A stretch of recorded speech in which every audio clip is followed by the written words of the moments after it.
IPOB, one family. Biafrans all over the world. If we want safety and security for our people, then let's continue to support Eastern Security Network. All donations are welcome. No contribution is too small or too large. Do your part, knowing that freedom is in our hands and together we must all rise to the occasion. Go to our website to make your contribution www.ipobinUSA.org/donate.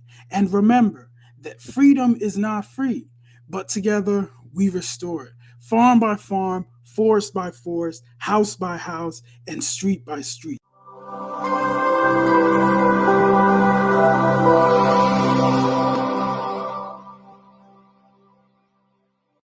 Your name, O Lord of hosts. Everything about us is designed to offer glory unto thee. We have atoned for our sins last year. This very year, we have not only atoned for our sins, we have spilled, we have shed blood, they have shed our blood. We have let our sacrifice be made unto thee. Even on the 30th of August, as we are being felled by the bullets of the enemy, by the workers of iniquity and of darkness, we remain very strong today to beckon upon thee, to ask you for your mercy and for your grace, to ensure that your kingdom is restored upon the face of the earth, that you can bring your healing hand to bear upon the life of those of them that you created for one singular purpose, and that purpose alone, which is to worship you in truth and in every honesty. Is there any way that we have erred? Is there any way that our ancestors may have sinned? We confess before a congregation of the whole of humanity to ask you, O Lord of hosts, to have mercy upon us. You must have mercy upon us. We have suffered enough. We have been subjugated enough. We have been imprisoned enough. We did not do these people anything. Our only crime is to be born your children. Our only crime is to excel at everything that we place our hands into. Our only crime is to exhibit your glory and your blessing, which manifestedly is upon our life. That is why they want to kill us. That is why the British want to join those of them who don't know you to destroy your creation and your inheritance. You will not allow shame to befall your name. You will not allow the enemies to triumph over the lives of your children, because you created us to exist, to worship, to honor, and to praise you. That is exactly what we are going to do when this Biafra comes. It will come in truth and in every honesty, because we remain every blessed day. Chukwabiama believe we're whiter than white and whiter than snow. Is there any way that we have sinned that you cannot forgive us our trespasses, to enable us to fulfill your own word, which was spoken thousands of years ago, that instead of what you promised not to come to pass, that heaven and earth will cease to exist? You opened your mouth to bless mankind to the coming of Yahweh Yeshua, who came here and said, let your kingdom come on earth as it is in heaven. Those words can never be in vain, because they are anchored upon your holiness and your magnificence. That is why in the end we know that Biafra will come, that these children that we have given birth to all over the world, and their children, and their children, and their children, as long as they give birth to them and they are Biafrans, they will worship you in truth and honesty. Through this very work we are doing, mankind will come to understand you. Let your miracle be wrought in our lives. Let us witness and behold your magnificence, your holiness, your mystery, and your grace under our command. O Lord of hosts, we call upon you. We call upon you to heal. We call upon you to provide succor to those of them who are inconsolable. We ask you to come and strengthen those who are weak. We ask you to restore hope where there is hopelessness. We ask you for inclusion where there is destitution. We ask you for one brotherhood, one camaraderie, one bone, one blood, and one flesh of your children. The ethics and the Eastern, the Igbos, and all. So those of them from Isoko, we are traveling all the way to Zovigala. We are moving from there to Idoma, to Igede, to the territories of the Igbo land. All these places we dedicate unto thee. All these lands of yours, we ask you to cover it with your mercy. Because Biafra will come, and when it does, we will dance on the streets. I'm telling you, by the time that we are done, humanity will think that we are mad, we are drunk in your glory, and rightfully so, because your kingdom will come to rest upon this very earth. That very kingdom is the unadulterated, non-negotiable sovereignty of the Republic of Biafra, that your will may be fulfilled in our time.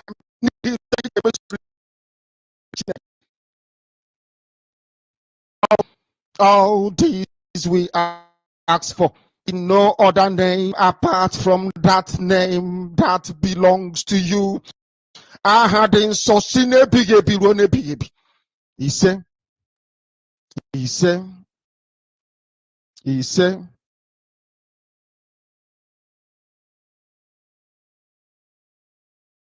I'm asking a very pertinent question. Is Nigeria working for you? Major General Muhammadu Buhari retired, knew the solutions to Boko Haram till he finally became president. He asked ex-President Jonathan to resign because of insecurity. He cried empathetically. He promised to end Boko Haram in 3 months. But now, he's telling us he's done his best to arm the military. Why isn't he resigning? Governor Fashola knew the solutions to providing stable power supply till he became Minister of Power, and darkness pervaded the land. After trying hard and giving excuses like he only plays a supervisory role, the ministry was assigned to someone else. Power grid, still they collapse. The NSAS protests were tagged insurrection. In fact, someone said Aisha Yusufu ought to be in jail for instigating violence. Then farmers were beheaded in Bonu. Same person asked Aisha Yusufu to lead a protest. Aren't these people supposed to forbid hypocrisy? Is Nigeria working for any Nigerian today? From leaders hoarding food for the poor, receiving kickbacks from government contracts, to farmers needing permission to go to their farms. Is Nigeria working for you? Why is Zamfara's gold for Zamfara and Niger Delta oil for Nigeria? By destroying alcohol, governments receive federal allocation, receive via taxation, including tax on our.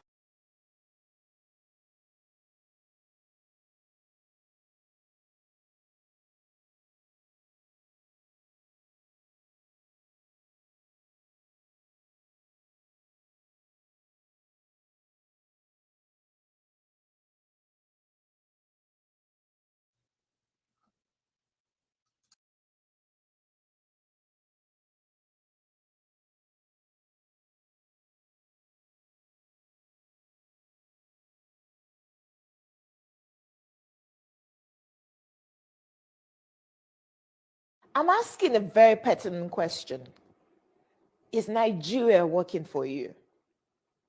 Major General Muhammadu Buhari retired, knew the solutions to Boko Haram till he finally became president.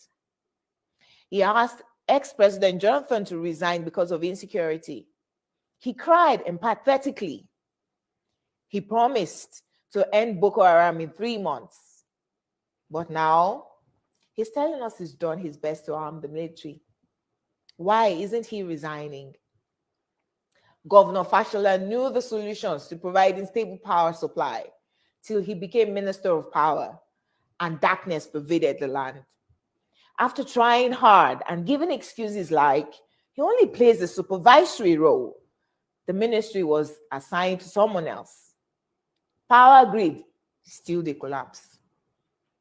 The NSAS protests were tagged insurrection. In fact, someone said Aisha Yusufu ought to be in jail for instigating violence. Then farmers were beheaded in Bonu. Same person asked Aisha Yusufu to lead a protest. Aren't these people supposed to forbid hypocrisy? Is Nigeria working for any Nigerian today? From leaders hoarding food for the poor, receiving kickbacks from government contracts, to farmers needing permission to go to their farms. Is Nigeria working for you? Why is Zamfara's gold for Zamfara and Niger Delta oil for Nigeria? Why is Hisba destroying alcohol, but their state governments receive federal allocation from monies received via taxation, including tax on alcoholic beverages? Why are some federal roads abandoned to bandits and kidnappers? Who is in charge of Nigeria's security? The president is talking tough this time. Most times, he's as shocked by the rest of us by the absence of good governance under him. Regardless of his campaign promises and the manifesto of his political party, Nigeria has rolled back in terms of development. From Naira continually losing its value to our recently launched locomotive trains breaking down in the middle of nowhere. Nigeria has to be working for some people, though. The government can do no wrong. To this set of people, their money isn't being stolen, even if the money is being borrowed, leaving debts for their own children to pay in future.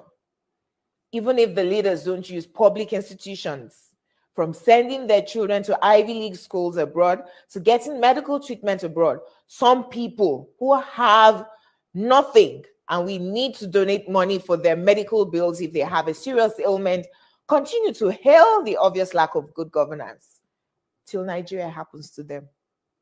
Then they get a little pissed. May Nigeria never happen to you. Say amen. We deserve better than the political class who go home with millions monthly to represent people who can't even afford to feed themselves. I am Olajumoke Alaode James. Nigeria is not working for me.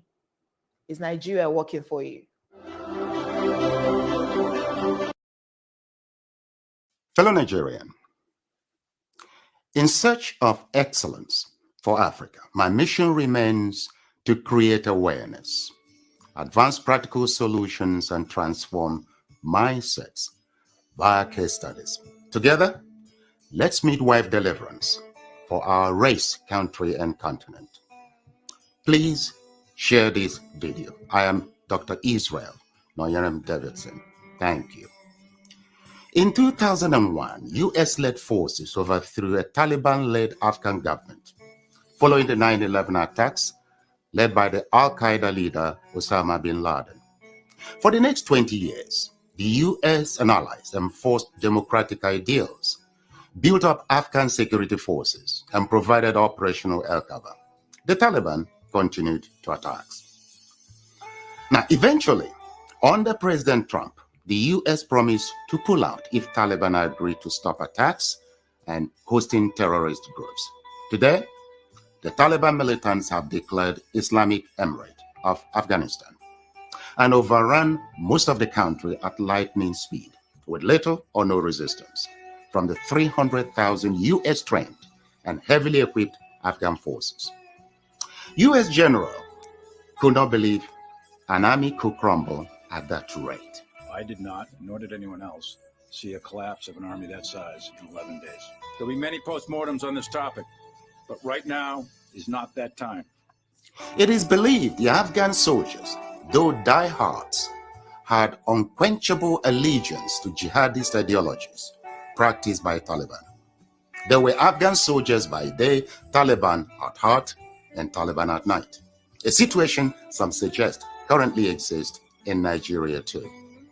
So Afghanistan was simply handed over to the mullahs to govern, based on their shared jihadist ideological leaning. The South and Middle Belt of Nigeria should wake up with urgency. The Afghan situation is cooking fast in Nigeria today.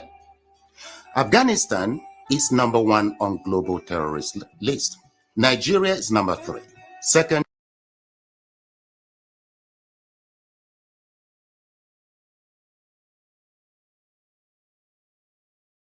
But there is one thing I want all of us to understand this very evening. We are facing a very formidable array of enemies, both external and within. And we are going to overcome each and every one of these obstacles. That I can assure you, that they may know that the God we worship is an invisible God, not a God that was wrought by the hands of men. For we do not worship idol, and we can never ever worship idol. Is impossible. This very family, this IPOB, belongs to the Most High. And that is how it's going to be until Biafra comes and beyond, to eternity. This evening, I want to place it on record that our enemies are intensifying their attack against us from every corner. I am not saying this as lamentation or complaint. I am only trying to prepare our people for what is to come. You are being prepared for what is to come. The time has come to separate the chaff from the wheat itself. Our march is very, very near. The enemies are trembling, they are quaking, they are doing all they can to try to stop us. But they have failed very woefully, and they will continue to fail. But I want to tell you that we are getting attacks from everywhere all over the world. And very soon, they will buy over some of you. They will buy some of you over. The spirit of Abba Kyari and Ifajuna are still in some of you. When the time comes, they will buy you over. I am not doing this program tonight to ask all of you to be strong. I am doing it to remind you, not that if they succeed in buying you over, you're not going to stop what we're doing. You can't. You cannot. Not in a trillion years. But I need you to appreciate one very simple fact. That at the end of this very race, everybody will testify that indeed the same God of Israel, of Abraham, Isaac, and Jacob, the same God of Ehiri in Aguleri, the same God of Umweri, the same God of Ora-Eri, the same God of Owe-Eri, the same God of Arochukwu. Not even about the true God, one true God. You will know that indeed, not only is he omnipotent, that same God is the owner of this very agitation. No human being can stop it. We have enemies, and we need to be very, very careful, both within and without. Very, very careful. The next 2 weeks will be very pivotal. Next 2 weeks will be very, very important in the life, or should I say, in this very mission that we have embarked upon. The devil will do everything. And you are going to watch spectacularly how we are going to destroy and shame the enemy. That at the end, every glory and adoration will belong to God and not to man. Now let us go and tell you what is happening that some of you do not understand. I want those of you who are hardcore, those who we are chosen before you were born. There were some people who were chosen before they were born to agitate for Biafra restoration. This is a message for you. Those who from their mother's womb they were born to do this very work. You must be very, very strong. Because Biafra will open the eyes of black people all over the world. Because Biafra will mean that blacks from America, blacks from the Caribbean, from Southern America, they will all flood into Africa. It will be like the time that Yeshua was born. Biafra is like a light, a beacon. They will follow it. They will say, let us go and see what is happening there. That is what these neo-colonialists want. They don't want Biafra to come. I am telling our people so they understand the mountains. I didn't say one mountain, the mountains in front of us that we need to overcome. And for us to overcome it, we need to be very strong mentally, mental strength. Just like when you're doing anything in life and it appears as if you are being buffeted from everywhere. That is the time that you no longer rely on willpower or your muscles. You go to your brain to endure and to persevere and to keep going until you overcome. That is the stage we are in right now. To make sure that our brain is in gear to confront everything the Janjaweed has to throw at us. We don't have any. Their budget is over $20 billion fighters. They can bribe Facebook. They can buy them off. They can do anything they like. They can come to some of you and bribe you off. They can promise you what you've never had before. They can give you maybe a house in Dubai. They can promise you a vehicle. They can tell you, oh, we'll make you vice president. They can promise you anything to make sure that you're like them. But this very IPOB, this very hardcore is not going to move. And I will tell you why we can't move.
You must listen to that. Of course, you must go and listen to Simon Ekpa, who's doing a very fantastic job.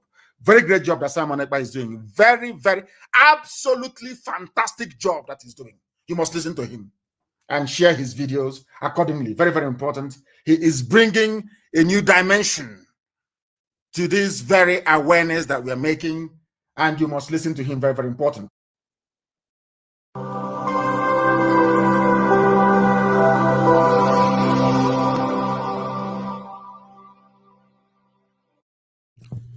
IPOB, one family.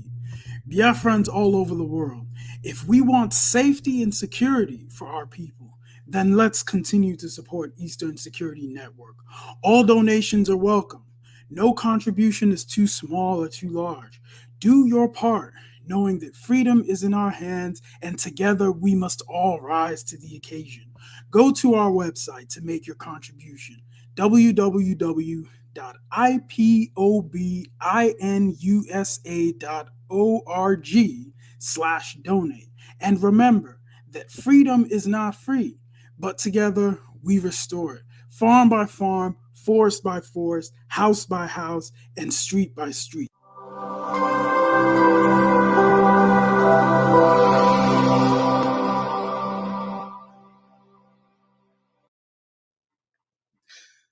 Good evening, good afternoon, good morning, depending on where you are watching from. Welcome to the program, and this is live and direct on Voice of Biafra 97.5 FM. This is live and direct on Enterbiafra Channel 1, live and direct on Enterbiafra live streaming app, live and direct on Twitch, live and direct on Twitter, live and direct on other auto-piloted IPOB media platforms. We have come this evening, though we are coming late, as you all know that we come late, these days for some reasons.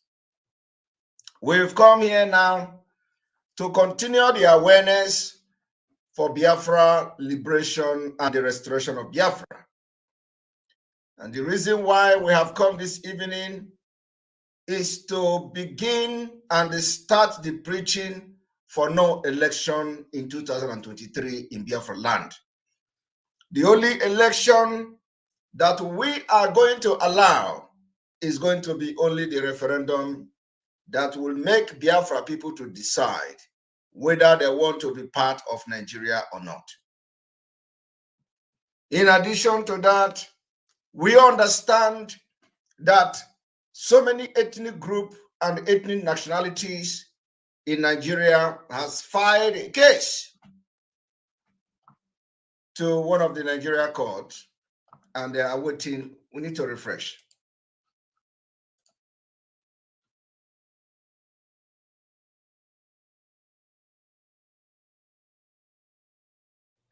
Welcome back. I believe it will be better now, because some of the ethnic nationalities, they have filed a case in Nigeria Court of Law, and that case has to be about the referendum, and a lot of different ethnic nationalities are also asking for referendum in Nigeria, because Biafra people needed this referendum more than any other ethnic nationalities in Nigeria. So we are now in the front line of this particular movement for the referendum to decide whether we want to continue to be part of terrorist-controlled government of Nigeria or not. For that reason, we have started the awareness for no election in Biafraland. I want to tell the Nigeria government, the Fulani terrorist government, because anybody that supports Nigeria is supporting terrorism. So, and we are tired of being part of a terrorist country. So we want to inform the terrorist government of Nigeria that the kidnapping of Mazi Nnamdi Kanu will be the beginning of Biafra, because so many times along the line, our leader Mazi Nnamdi Kanu has declared boycott of election. In 2019, that we are also preaching of boycott of election, and afterward, a lot of people raised the concern, and because of the kind of person he is, he agreed, and then he called off the boycott of the election. That was how we ended up where we are today. So, and it happens that at least we are yet to see Mazi Nnamdi Kanu. They are yet to release Mazi Nnamdi Kanu. So, because of that, and you know that the Biafra movement is now being piloted or to pilot. And so for that reason, I want you to address me this evening as a Nigel Farage of Biafra. Nigel Farage is one of those who facilitated Brexit that made the Britain to leave the European Union. So my fight today is not different from what Boris Johnson did to the United Kingdom. What I am doing today is not different from what Nigel Farage did. What I am doing today is not different from what Michael Gove did. And for this reason, I have come again. In Africa, it is different. We are requesting the opportunity, just like the United Kingdom and the British did, and they left EU without any bullet fired. We are requesting the exact thing. But of course, because the racism against Africa is very, very alarming. The racism against Biafrans are very, very alarming. So the Western world have shown us that the racism against our people is smelling. The racism against us and not against our natural resources. We have seen the European Union going into business with Nigeria because Russia have stopped supplying oil to the European Union.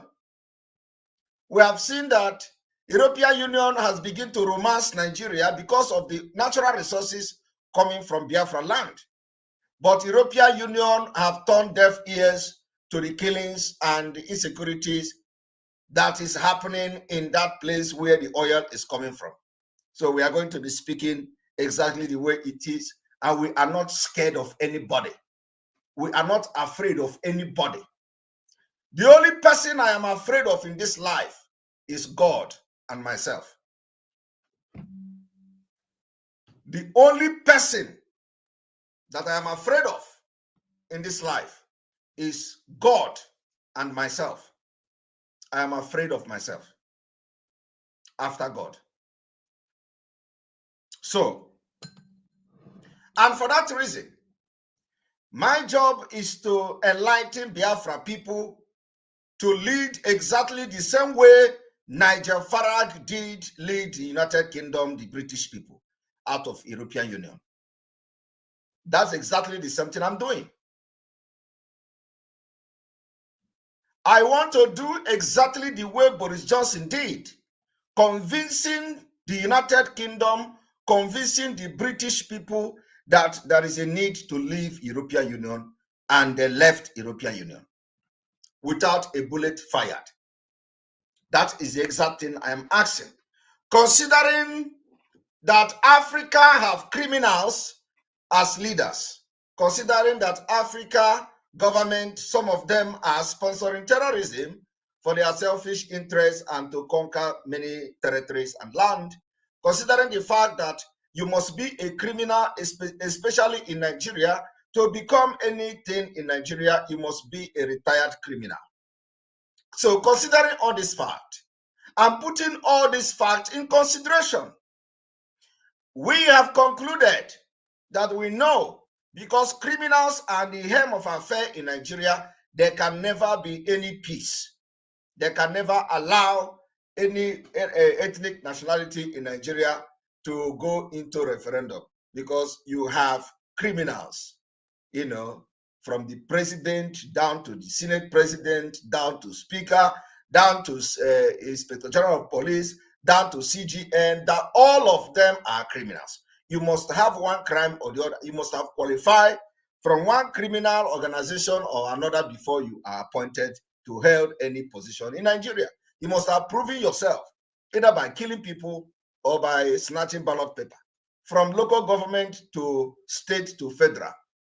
You can never be appointed into any position without having committed one crime for one cabal or another. So we know all these things, and we know that Nigeria is not like the United Kingdom, nor not like the EU, where we have a very convincing and very objective opinion and voice to why we must leave Nigeria. So in the EU, in the European Union and the Western world, when you convince your people that, we need to leave European Union, you just convince them. Everybody will begin to talk about it. Before you know it, they vote, because they don't have criminals here who are, piloting the affair of the countries. A criminal can never win election. If you have crime record, you can never be part of election, not to talk of winning the election. You can never come out. In fact, if you are an elected officer for the fact, or elected official for the fact that you are being accused of something already, automatically you are going to resign.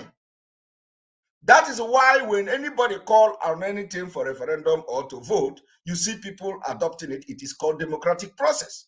But in Africa, you have criminals piloting the affairs. That is why we are going to buy guns and bullets to protect ourselves, because calling for referendum in Africa means calling for war. So you must be ready to protect yourself. You must be ready for self-defense. You must be ready to protect your village, your women, your children that are supporting you. You must be ready to protect any community that show interest to support your move for referendum. In Africa, referendum means war. But in Europe, where the people are not corrupt and are not criminals, referendum means a democratic process. So, for those who will be asking what we are going to use gun and bullets to do, we are going to use guns and bullets to defend ourselves, because we are asking for referendum. And in Africa, referendum means war. So, and we did not manufacture that word. I am telling you the fact. The reason why they are bombing Olu today is because we are preaching for self-determination. The reason why we are being killed in Anambra State today is because we are fighting for Biafra. And we have not declared it. They should wait until we declare Biafra and be ready for the arm to defend ourselves and fight war before they can bring military tanks. But today, look at it. They are bringing military tanks. They are bringing military personnel. They are bringing armored tank, helicopter, gunboat. They are bringing it to our land to kill our women and children and innocent people who have done nothing wrong, only to ask for the opportunity to exercise their right as enshrined in different international instruments as Nigeria are signatory to and party to this instrument. So I want to lay background for people to know that when we begin to contribute money, we are contributing money to buy arms and ammunition to secure and protect ourselves for self-defense. We are going to be doing this until we secure our land.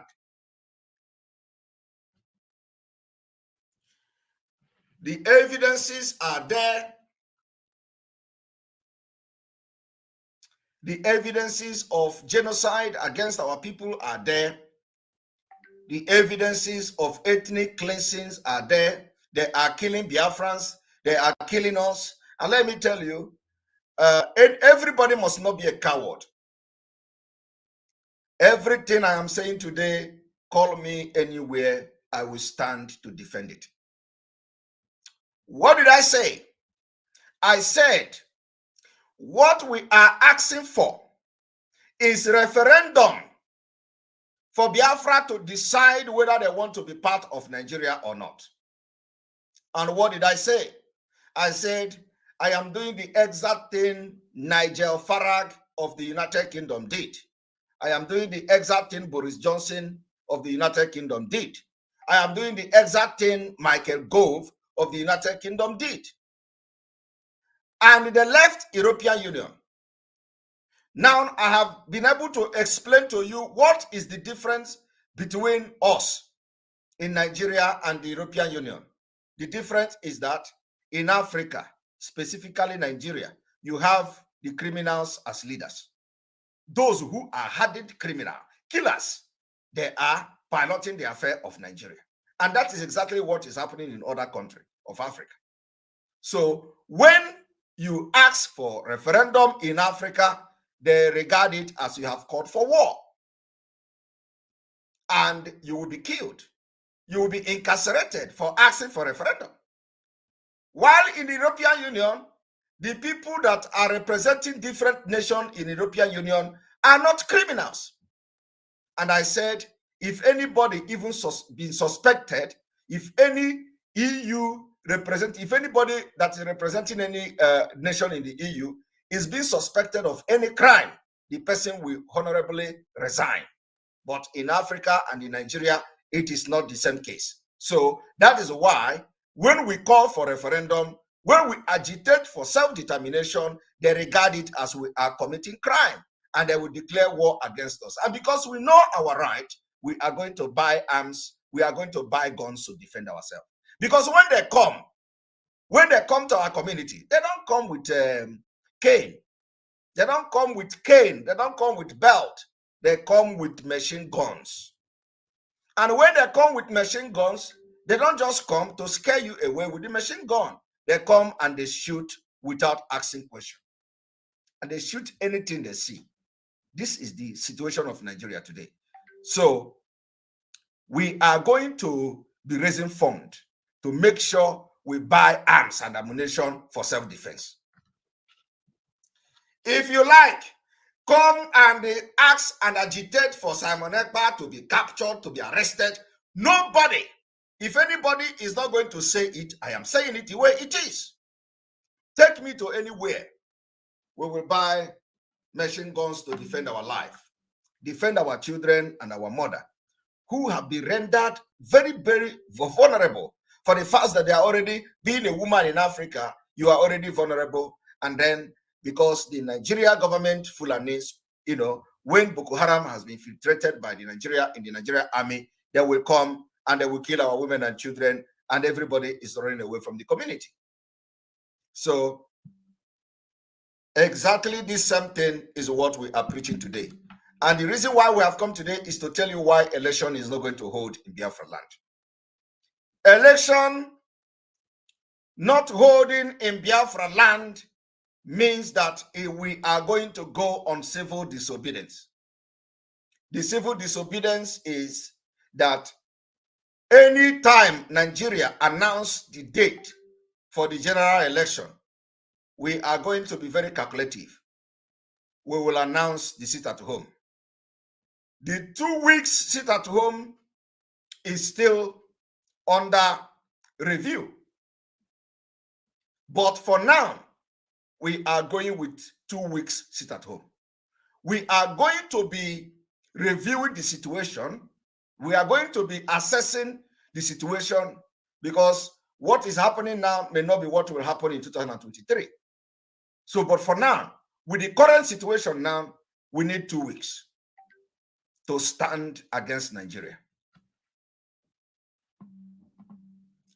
We are asking for what is just. If you think that I am, that Biafra people or those sitting at home are being forced, conduct a referendum and prove yourself. If you think that those who are sitting at home are, conduct a referendum and prove yourself. And immediately that referendum is announced, or maybe when Nigeria show interest of conducting a referendum, we are going to give them condition how the voting will take place. Under our own condition. Otherwise, Nigeria will be hell to everybody. So once Nigeria accepts that we are going to have referendum, we are going to give them our condition that will be supervised by international observers. We will make our condition known to them. For now, we are not going to make the condition known. So they must accept the referendum first before we make it known. And for those of you who say, oh, we must go to vote, we know. Some of you that say we must go to vote, you are just a small percent. How many are you? We don't expect everybody to buy the idea of Biafra. It is part of it is part of life. So when you come across people on Twitter, on social media, coming to say, who you be mumu, you don't expect everybody to agree with you. But when we put it into voting, it is one man, one vote. And in a democracy, majority carries the vote. So it is not the issue of somebody is challenging you, somebody is saying, oh, come, I am telling you, by the time we get to that bridge, we are going to cross it. So if you come across where people are saying that, and the person have you Biafran name, that, we must have election, just disregard it. Because even in the referendum, people will vote against Biafra. In the referendum, Biafrans will vote against Biafra. Everybody must not accept. When the United Kingdom was leaving the EU, people voted against leaving EU. But at the end of the day, those who voted to leave EU were greater in number. So they left EU by democratic process. So my people, I want to tell you today that for now, 2 weeks sit at home is being projected. And that 2 weeks sit at home is immediately Nigeria terrorist government announced the day of the election. We are going to calculate the days, and the election will be in between the sit at home. So if the election is, for example, let's say April or May, for example, if the election is like May 25th, for example, we are going to start sit at home from the 23rd. From the 23rd. We will start sit at home from 23rd, 22nd, 23rd, 24th, 25th. So at least we need 2 days sit at home before going into the days of the election. The reason why we are going to do this is a strategic reason. The reason why we are going to do it is because when we want to sit at home to exercise our civil right, they will come to kill us. They will come to kill us, like they are doing now. So we need some days to defend our land and defend ourselves. And that is why whenever they come to kill, if you know you do not have anything to do, stay indoor. Completely indoor. You don't have any business to come out. Those who want to support one Nigeria, they can go and vote, okay? But it is the same Nigeria that will deal with them. So what we are going to do is that immediately we have a date for this particular election, we are going to plan our civil disobedience. You know what we call it? We say civil. Because if we come out to protest, they are going to kill us. They have done it in the NSAS, so we are not coming out again. We have decided to sit at home. If care is not taken, if during that time, if anybody have anything to support your neighbor, you support your neighbor. We are going to create awareness for that. We will bring a very good plan how to support your neighbor when your neighbor is in need. Because it is going to be the price everybody will pay. So once we know the date of this election, we are going to plan the sit at home. And remember that I said that we are going to reassess the situation, because what is happening now may even get worse in 2023. If it gets worse, we may stick to 2 weeks, because the dust it will generate will take 2 weeks, before the international community intervention, before blackmailing of Simon Ekpa, before slandering my name and all that, before calling all manner of things they are going to call. So we are going to prepare at least, it is going to take for 2 weeks. And then the international community will begin to talk about it. That in Biafra, in the southeast of Nigeria, or in the eastern region of Nigeria, election did not take place civilly, without any garagara. Civil. We are going to demonstrate that we are ready to leave Nigeria. I want to ask you, what has voting in Nigeria done to you since the independence? Nothing. Every year they have deceived you. Every year they have deceived you. They say, come and vote. Now they use P2B. They use P2B. Do you know why P2B jumped?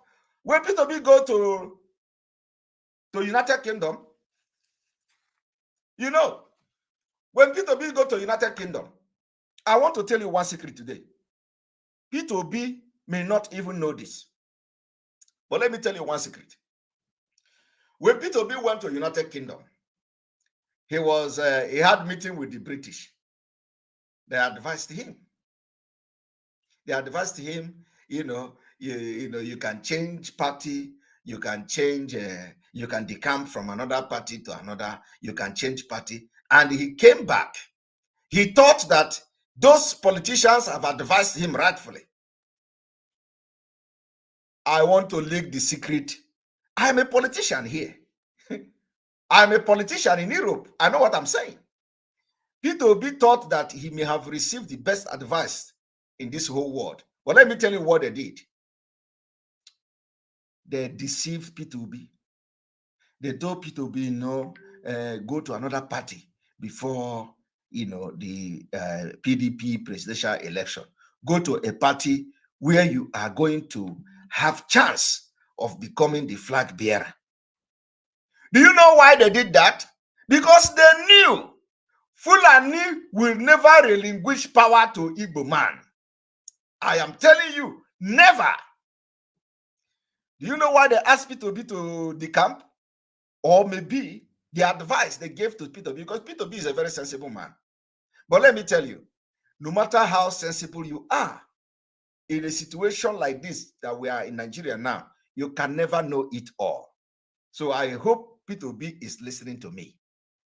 Now, the reason why the P2B, with the advice and consultation and everything he did, the reason why he jumped and decamped from PDP to Labour is to continue to make Ndi Igbo relevant in this election in order to draw sympathy.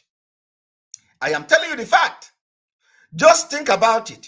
If P2B came back from the United Kingdom, because he knows he's not going to win president, P2B will never win the Nigeria president. Everybody knows that, including himself. P2B knows he can never win Nigeria president. Now, this is a fact. So, if P2B know that he can never win Nigeria president under a Labour party, why is he then contesting?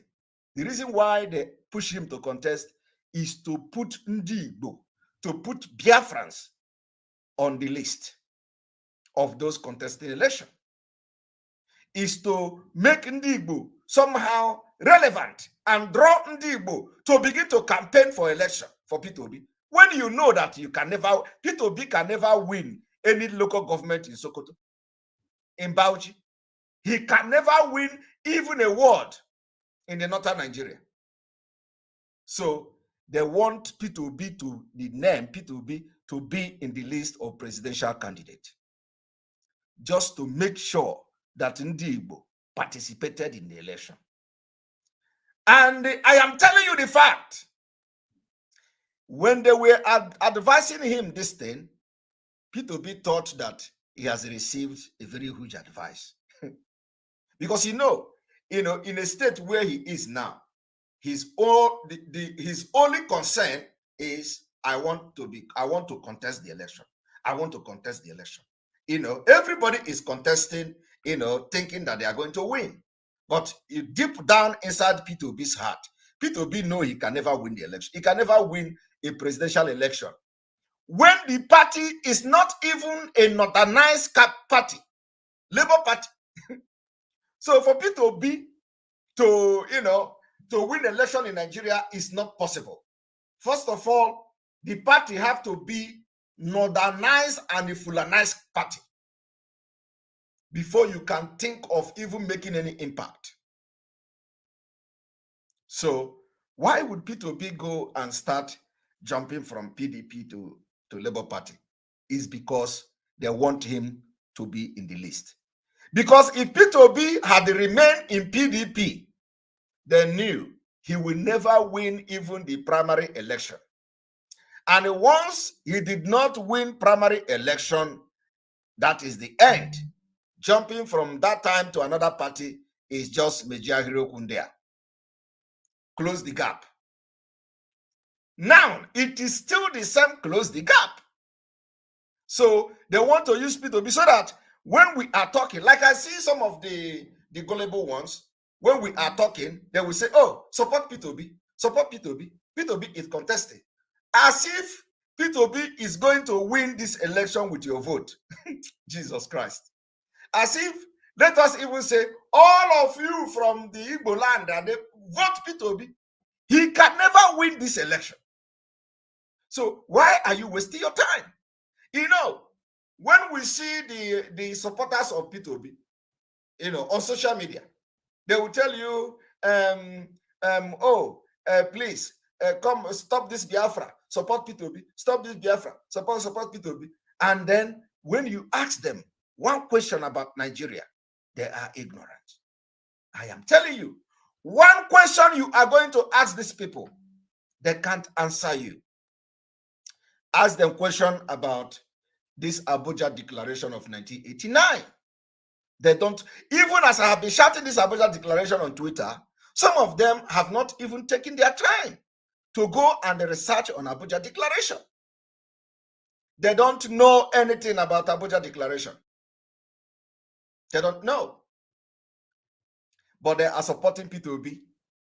And now, when P2B, you know, some of them don't know what is going on. I have this, one of my, one of, some of them in Twitter during the space discussion. When I went there, the day P2B came back from United Kingdom and they resigned from PDP, all of them were confused. All of them were confused. They say, oh, P2B have resigned. P2B have resigned. Nobody know what P2B wanted to do. The supporters of P2B, they were only supporting P2B because P2B is an Igbo man. All the Igbo people supporting P2B, they are supporting P2B because P2B is Igbo man. They are not supporting P2B because P2B is going to win. Okay? They are supporting P2B because P2B is Igbo man. And these are the people who are going to vote against Biafra. Believe me, people will vote against Biafra. It is normal. It is people will vote against Biafra. So the people you see now campaigning for one Nigeria election are actually those, not all of them, because before the referendum, a lot of them will be delivered. But a majority of them will vote against Biafra. It is normal. Now, let me tell you, if you continue to shout P2B, you are only validating the scam of Nigeria. If you continue to shout P2B, you are being deceived by the British and those who want Igbo to participate in this election. Just when you talk, they say, but you people participated in the election. So we want to speak in one voice, by force. I am saying by force, we are going to speak in one voice. The one voice we are going to speak in is that on that, before the election date, our sit at home will start. And we know that it is going to be a declaration of war. It is going to be another declaration of war. So, if you come outside, you are going to be a victim. Because we are not going to kill you. It is them that will kill you. So, once we declare the sit at home, knowing the date of the election, we will have at least 2 days sit at home before 2 days, at least 2 days. It can be even 3 days before the election. So that the first garagara will happen the first day. The second garagara will happen the second sit at home. The third garagara will happen the third day. And before we enter the day of the election, you will know where you will know that I am telling you the fact. This is what we are going to do. We are going to sit at home. And if you are a Biafran and you have been looking for a way to leave Nigeria, this is it. I told you people that we have the template of how to leave Nigeria. Believe me, I know that we come to you and say, oh, if you do not participate in election, Southeast will suffer. You are going to suffer. I do not know what you are going to suffer that you are not suffering now. No. Ask if anybody tell you that Southeast is going to suffer, I want you to ask that person, what is it that the Southeast is going to suffer that they are not suffering now? Is it the embassy that you have in the Southeast? Is it a port that you have in the Southeast? Is it international airport that is working? Is it road that you have in the Southeast? Is it hospital that you have in the Southeast? Is it a loan that they borrow from China they are giving to you? Is it job that are giving you in the Southeast? So, when they say Southeast is going to suffer, I want to hear what is it that we are going to suffer in the Southeast that we are not suffering now. I am telling you the fact. Tell me what is it that they are going to suffer us that we are not suffering now. That is why I am not, when they say that, oh, your sit at home is bringing economy bad. Your sit at home is, we are only training you. We are training you for what is to come. I am telling you the fact. So if they are asking you, for those who say, I want to debate anybody, the reasonable people, not Tundiara, who want to tell me that this particular election, if Biafrans did not participate in this election, it is going to be the end. It is going to be the death of everybody. I want somebody that will tell me what could be the consequences. But I will tell you the consequences. The consequences is that it is going to start the road to freedom. It will lead to the freedom of Biafra. Because everybody, you and I, know that there is nothing you can do in this life for you to win this election or even make any impact. The president of P2B and the other, not only P2B now, the president of P2B in this election is to drag you, to drag Ndi Igbo to it, to make Ndi Igbo present in the election. That's all. When they are going to announce the Fulani as a president who won the president from APC, P2B will not do anything because P2B don't have power in Nigeria to do anything. The power P2B would have had will be you, the youth, will be you, the agitators. The power of P2B could have been us, the Biafra agitators. But is he going to enjoy that power? I don't know yet. Maybe if he understands the game that they want to use him to play and they retract his step. Because it does not matter. The point I'm trying to make now is that it does not matter whether P2B is part of this thing or not. Election will never take place. And we are going to do everything humanly possible to make sure that Biafra people, their voice are heard. As you are conducting election in Nigeria, we are speaking in our own voice. And the way we are going to speak will be through the civil disobedience of sit at home. We don't have gun. We don't have gun. We don't have bullet. At least, not yet. Not yet. Okay? So, we are going to use brain to win them. I am telling you, some of you have never voted in election. Look at what, what is happening. And the way, and let me tell you, when this election starts, the same people will come to use dog to kill you. Now, PDP, and let me tell you, P2B was congratulating Wiki. Okay? Well, P2B was congratulating Atiku. Sorry. that Atiku is my boss. Atiku is my boss. How can you think that somebody who already shows the inferiority complex, even though P2B was a running mate to Atiku, it doesn't matter. Game have changed. So P2B would have addressed Atiku as a leader, or as, not like addressing Atiku as a boss. You've crossed that line, red line. That you are already contesting for presidential election have given you the leverage not to address Atiku as somebody who is now feeling like an inferiority complex. It was a slap.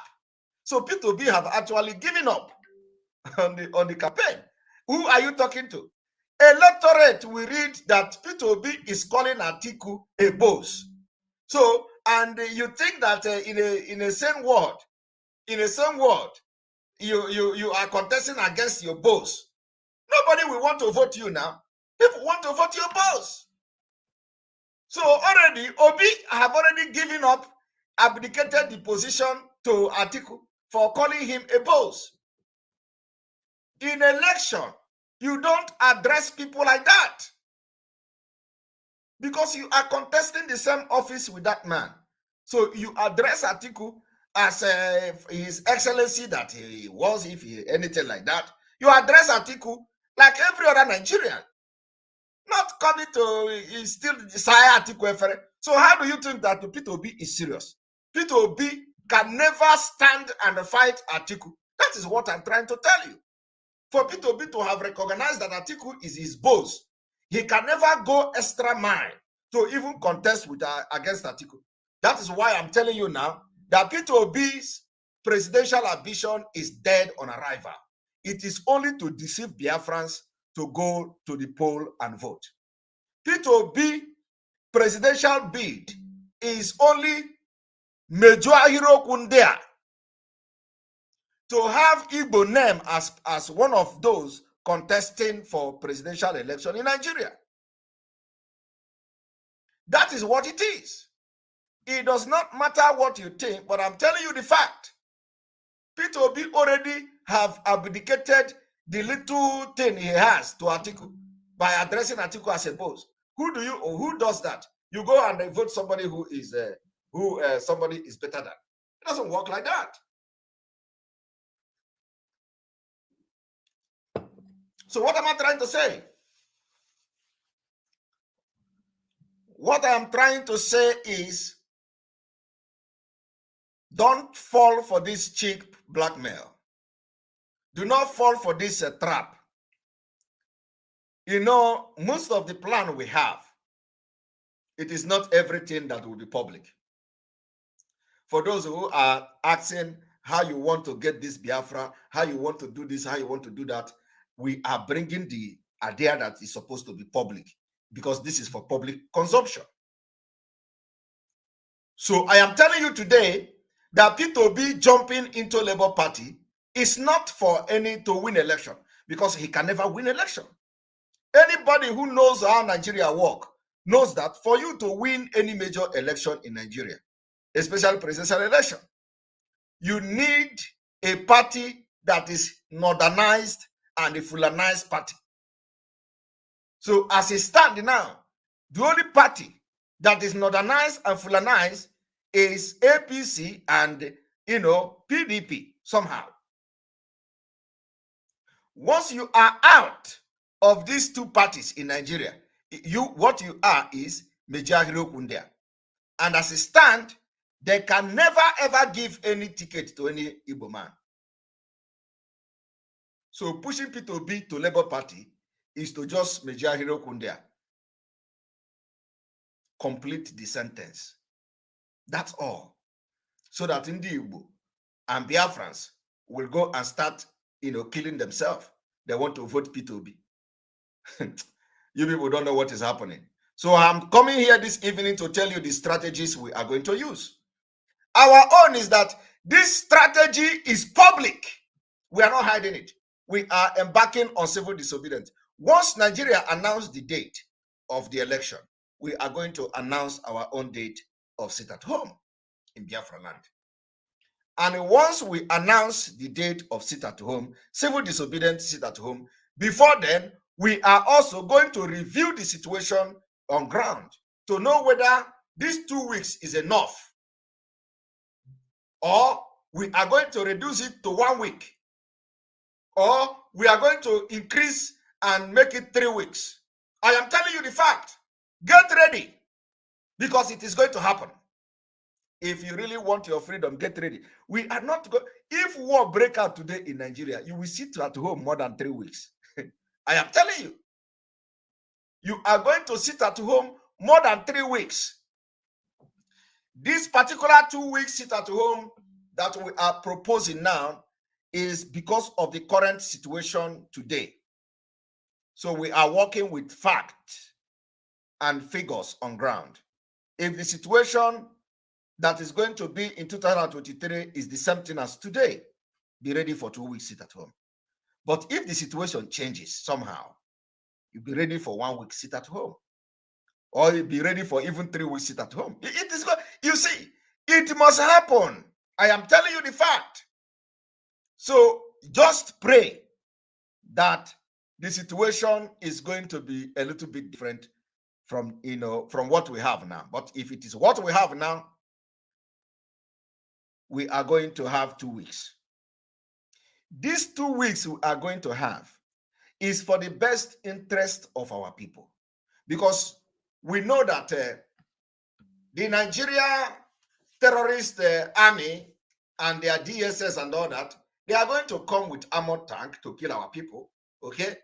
And, if need arise, we need to defend ourselves. So this thing will take, some time to come back to normal. And by then, the election is over. Then, all over the world that we rejected Nigeria election. And then we will be talking about coming to the round table if there is anything like that. Believe me, I am going to tell you that, the way this Biafra will come. Oh my goodness. As I'm talking to you now, nobody is happy. This is not about Biafrans alone. The middle belt are not happy. You listen to, in fact, you listen to President Jonathan. President Jonathan have complained about the electoral law. Even the electoral law, follow what we are saying, and we are going to leave Nigeria before the end of 2023. I am very, very serious, because nobody is happy. We are the most crucified, humiliated, people in Nigeria. We have paid the most biggest price before, and then after us, the middle belt and all that. So everybody is waiting for a very good idea how to disintegrate Nigeria, and we have it in our palm. This is one. It is as things, as we move ahead, we are going to be bringing the ideas that we are going to use to deal with these people. We are going to use brain. And what we are revealing in the public is something they can never change. Never will they change it. So it is koro. You see what you hear me now. This is my plan. And this is what Biafrans are going to do. You can never change it.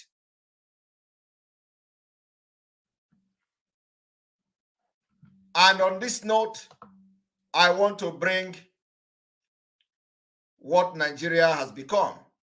The other day, I told you people, they make you poor. They make you poor so that you can never revolt against them. They make you poor so that, this particular idea we are bringing on the table now will never happen and you will never succeed.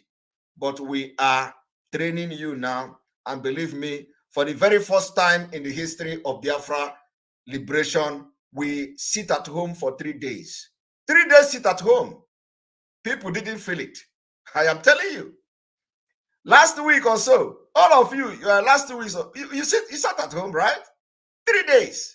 Did you feel it? You didn't feel it. You sit at home. 16th, 17th, and 18th of May. It will go down in history of Biafra. For the very first time, you tested sit at home for 3 days. Now, that sit at home, you have forgotten it. But let me tell you, you have spoken in a very loud voice. You don't know what you did, what is going to do in this struggle.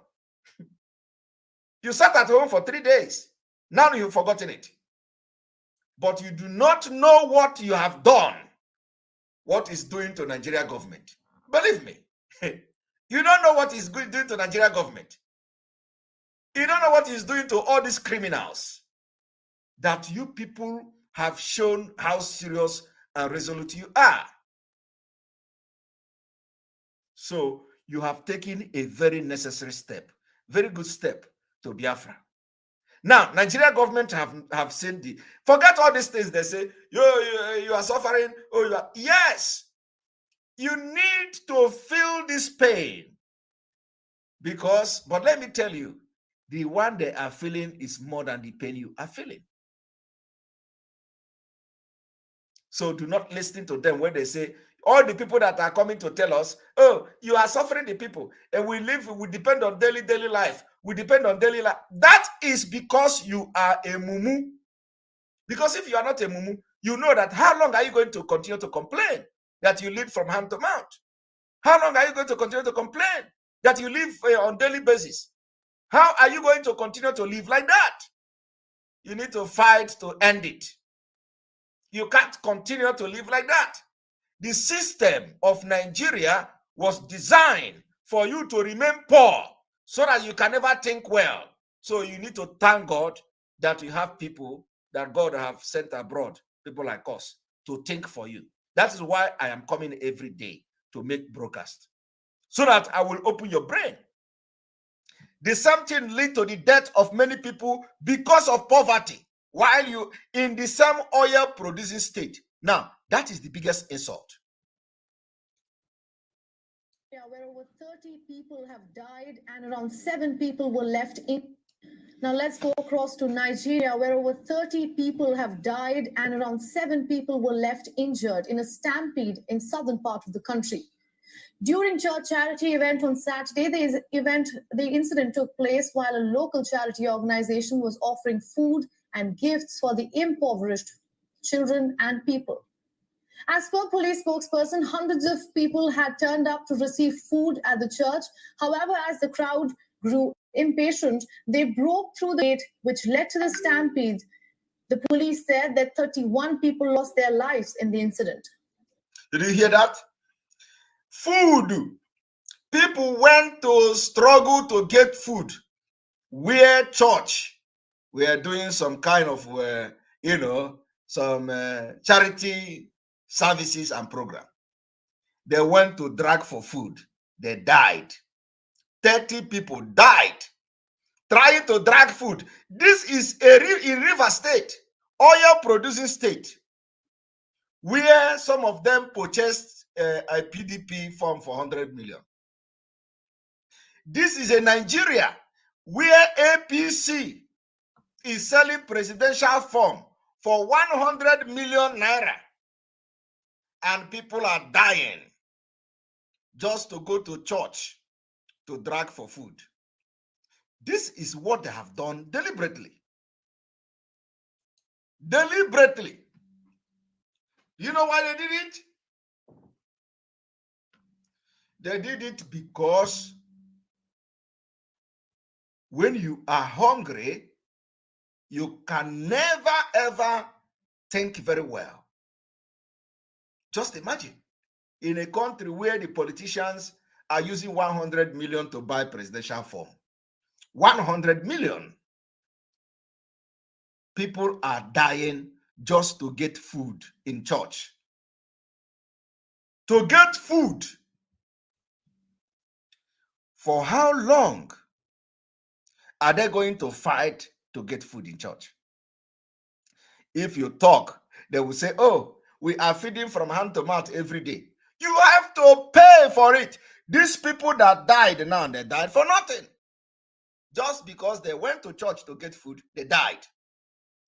The government is not paying attention. The government is not concerned. The politicians, they are not concerned. People are buying form for 100 million naira to contest presidential election. But they are dying of. I want you to listen to this news.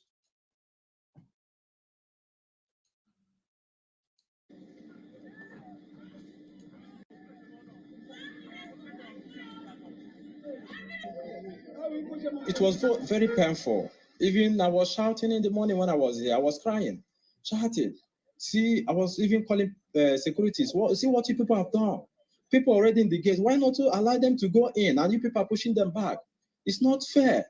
When you see people lying, people that you are standing with, in the next 5 minutes, they are died. They cannot talk. They cannot even shake body. Man, it was very, very painful. Man, it was painful, man. According to Nigeria's National Emergency Management Agency, the first responders were able to evacuate the bodies of those who were trampled to death.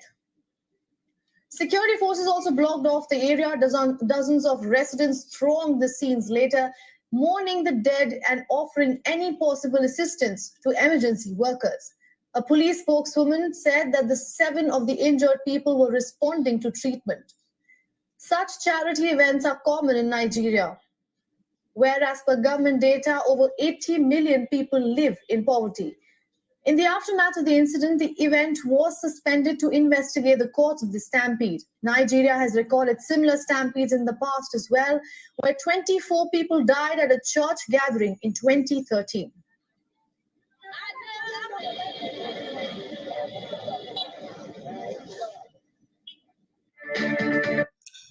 This is a country where people are dying to go and collect food.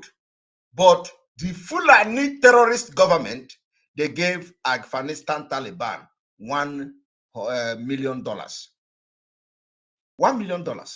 Is it 1 million or 1 billion? I think $1 million or so. President of Nigeria gave Afghan Taliban $1 million. Either 1 million or 1 billion. I can't remember, but I think it is there. Either $1 billion or $1 million. Give them. But in Nigeria, people are dying to collect food. 1 million. Okay, $1 million. Yes, if I remember correct. $1 million. But in Nigeria, in his own country, people are dying. Now, I want you all to listen to this.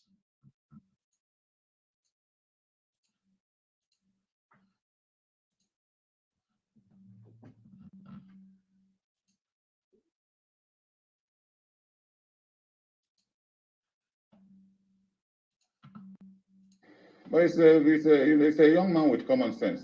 It is for you to sit down and see that this country, do they require an Igbo president now? If not, you advise yourself.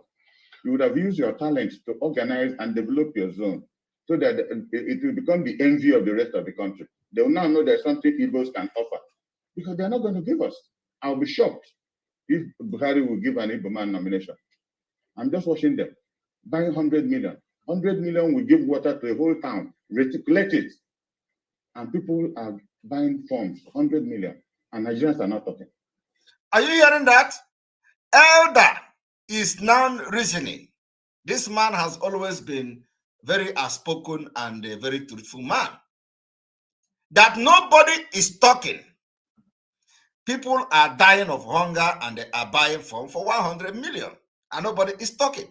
This is the reason why we are not going to allow any election that is not referendum in Biafraland. And the campaign has started. Nigerians are not talking. A party that has virtually failed Nigeria. People are still proud, going about that they will do this, they will do that. When the country is collapsing, people are being killed every day. You can't now enter a vehicle and be sure that you will reach your next destination. And Nigerians are not saying anything about it. And APC is proud. My brother, P2P, somebody I respect very much. I have so much respect and love for me too. People, everybody, every human being is entitled to his opinion. But what you're not entitled to is facts. Facts are sacred. So when you rely on your own facts, you're given to believe in absurdities. And if you believe in absurdities, unknowingly you might be given to carry out atrocities, because absurdities are very dangerous. You believe that it's only the concept you have that works. It's only you. It's only you. You know, this is a very lucky young man. You see, he is now talking about P2B, saying that P2B think that only his concept work. Our elder, P2B is being deceived, because P2B don't know that they push him into going into this presidential election to another party so that they will say that Ndi is being represented in the race. That's all. P2B is to Major Hero Kundea, but we will disappoint him because he knows he can never win election in Nigeria as a president. That Ojukwu gave 8 years as governor of Anambra State. The concept was to make the whole Southeast come together, develop their place, and leave Nigeria, at least for the moment. It has taken Germany almost how many years? Something years to come to the line. Like they're not even talking. NATO is still giving them a little spare because. Did you hear what this man said? This man said that Ojukwu gave P2B. Ojukwu gave P2B the governor of Anambra State for 8 years. And the plan of Ojukwu is for P2B to use that 8 years to unite the entire old Eastern region so that we can work and develop outside Nigeria. You hear that? You know, when all these people are talking, you don't know. You know, I don't know whether you people hear that. He said, let me take it back. But did Obi do that? The answer is no. The same people that are campaigning today, oh, give Obi, Obi will declare Biafra. Oh, allow Obi, Obi will tell you Biafra will come. Oh, allow. That is what some ignorant people who are very foolish are saying on Twitter. As Obi is the president now, if Obi come, you know, it will be better for you. He will do this, you do that. I want you to hear what this man said, because these are people that have privileged information that you and I don't have. Now listen. You know, this is a very lucky young man that are given to believe in absurdities. And if somebody I respect very much, I have so much respect and love for me too. People, everybody, every human being is entitled to his opinion. But what you're not entitled to is facts. Facts are sacred. So when you rely on your own facts, you're given to believe in absurdities. And if you believe in absurdities, unknowingly you might be given to carry out atrocities, because absurdities are very dangerous. You believe that it's only the concept you have that works. It's only you. It's only you. You know, this is a very lucky young man that Ojukwu gave 8 years as governor of Anambra State. The concept was to make the whole Southeast come together, develop their place, and leave Nigeria, at least for the moment. Did you hear that? To bring Southeast together, make it a very good place, and leave Nigeria for the moment. Obi did not do that. Obi did not do that. Now, some idiots are going around on social media saying, oh, Obi is going to do you that. Obi is going to do you this. But Obi had the opportunity, the mountain given to him by Ojukwu to unite ordinary Southeast. He couldn't do it. To carry out atrocities, because atrocities are very dangerous. You believe that it's only the concept you have that works. It's only you. It's only you. You know, this very lucky young man that Ojukwu gave 8 years as governor of Anambra State. The concept was to make the whole Southeast come together, develop their place, and leave Nigeria, at least for the moment. It has taken Germany almost how many years? Something years to come to the line. Like they're not even talking.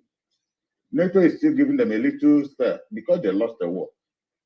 And for me, who was commissioned as a Biafran army officer? My number was B/0009. Still finished high school. My people, it was a duty bound to defend my people. And I went in. Many of my colleagues died. That is what I call patriotism. If the same situation gives itself up today, I will repeat it. But age is not on my side anymore. Did you hear that? This man said, if you call for Biafra again, and a war in Biafra. He is going to fight for Biafra again, even though that the age is not on his side. But I will give advice to my people. But when he was given 8 years as governor, you would have expected him to stay down, organize the Southeast, because he's a very strong-willed, intelligent young man. Organize the Southeast, make our people interdependent, develop our place. We can turn our place into a mini Japan. Igbos can do it. But nobody is helping the other. Nobody is telling the other. It's personal ambition, personal ambition. As soon as Ojukwu died, he left Abga and jumped into PDP. Did you hear that? Immediately Ojukwu died. Peter Obi left Abga and jumped into PDP. And started nothing presidential ambition. All right. That's why I started with saying presidency is not a local government election. Okay. When you come up to national ticket, you see the complexities of the ethnic problem in this country. Did you hear that? You will see the complicity of the ethnic problem in this country. That complicity of the ethnic problem is what I call the dangerous diversity. That is what makes Obi to jump out of PDP to Labour Party. He wants a place where he will not have anybody to contest against him. Because I had the singular privilege to have met Jonathan 5 times as president of Nigeria. It was nauseating. He will almost be sweating. Because if you're talking about Southeast, Southwest is coming up, Northeast is talking, Okay. North Central is talking. Okay. If you don't do what they want, so the heavens will fall. Okay, are you hearing that? The dangerous diversity. This man noticed it while he visited Jonathan. Jonathan was always sweating. If this one is threatening him, the other is threatening him. If you do not do what we want, the hell will fall. This one is all the region, everybody is threatening him. Only people that doesn't threat people or government are the Igbos. This is what you see in this country. And people think it's a fallacy of generalization. No, the ethnic problem in this country is very, very strong. That is why you need somebody with knowledge, courage, and performance to be able to be a man or a woman of his or her own and take decisions that are far-reaching for the overall interest of this country. And this is our elder, Chief Dan Olasi.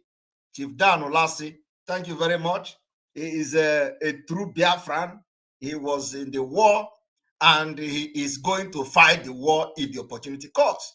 This time around, we don't pray that the war come again. We are going to fight the war, with our brain. But if there comes, they say it is going to be the war is good, the only option. We are not running away from this war. So we have to recognize our elder, Chief Dan Olasi. He has been outspoken. He has always stand by the truth and all that. When he left Abga and went into PDP, a lot of people welcomed him. Finally, he became vice presidential candidate to Atiku Abubakar. Both of them lost. And then he started to run for presidency. When I tell my people that this is the time is not right for an Igbo presidency, I have said it on television, and somebody asked me why. And I said, tell me a push-living Igbo man has 1% of the quality of Nnamdi Kanu. Listen. Igbos could die because of him. Listen. In 1979, to place us back into Nigeria, he ran for presidency. He only won Southeast. And because of 1 or 2 relationships with Solomon La, they won Plateau, which lasted only 1 term. Dangerous diversity. And when Ekpaive came out, there was a coup against him and Sheikh Shagari. That coup was to stop Alex Ekpaive succeeding Shagari. Okay. You can see how brilliant Fulani is function. For a Fulani to do a coup against a Fulani president, people don't address their mind to it. So they did a coup against Sheikh Shagari and stopped Ekpaive from succeeding him. How many years after? We led Ekpaive to Jos, myself, Okuleze Nwodo, led Senator Nyabobi, and so many other of our people.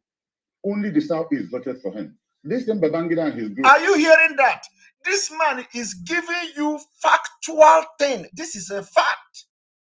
He was telling you only Southeast voted for Ekpaive, and he is not saying I was told. He was part of it. He escorted Ekpaive to this place and that place, and when it is only Southeast that voted, that thing have not changed.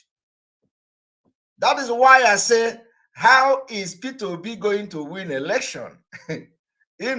under Labour Party. So even you yourself, you understand, you know that P2B cannot even win 5%. I am telling you the fact.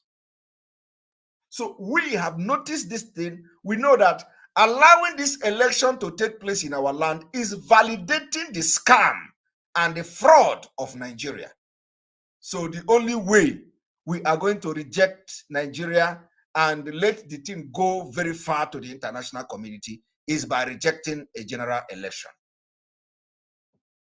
Believe me, if you allow election to go on, you are validating it.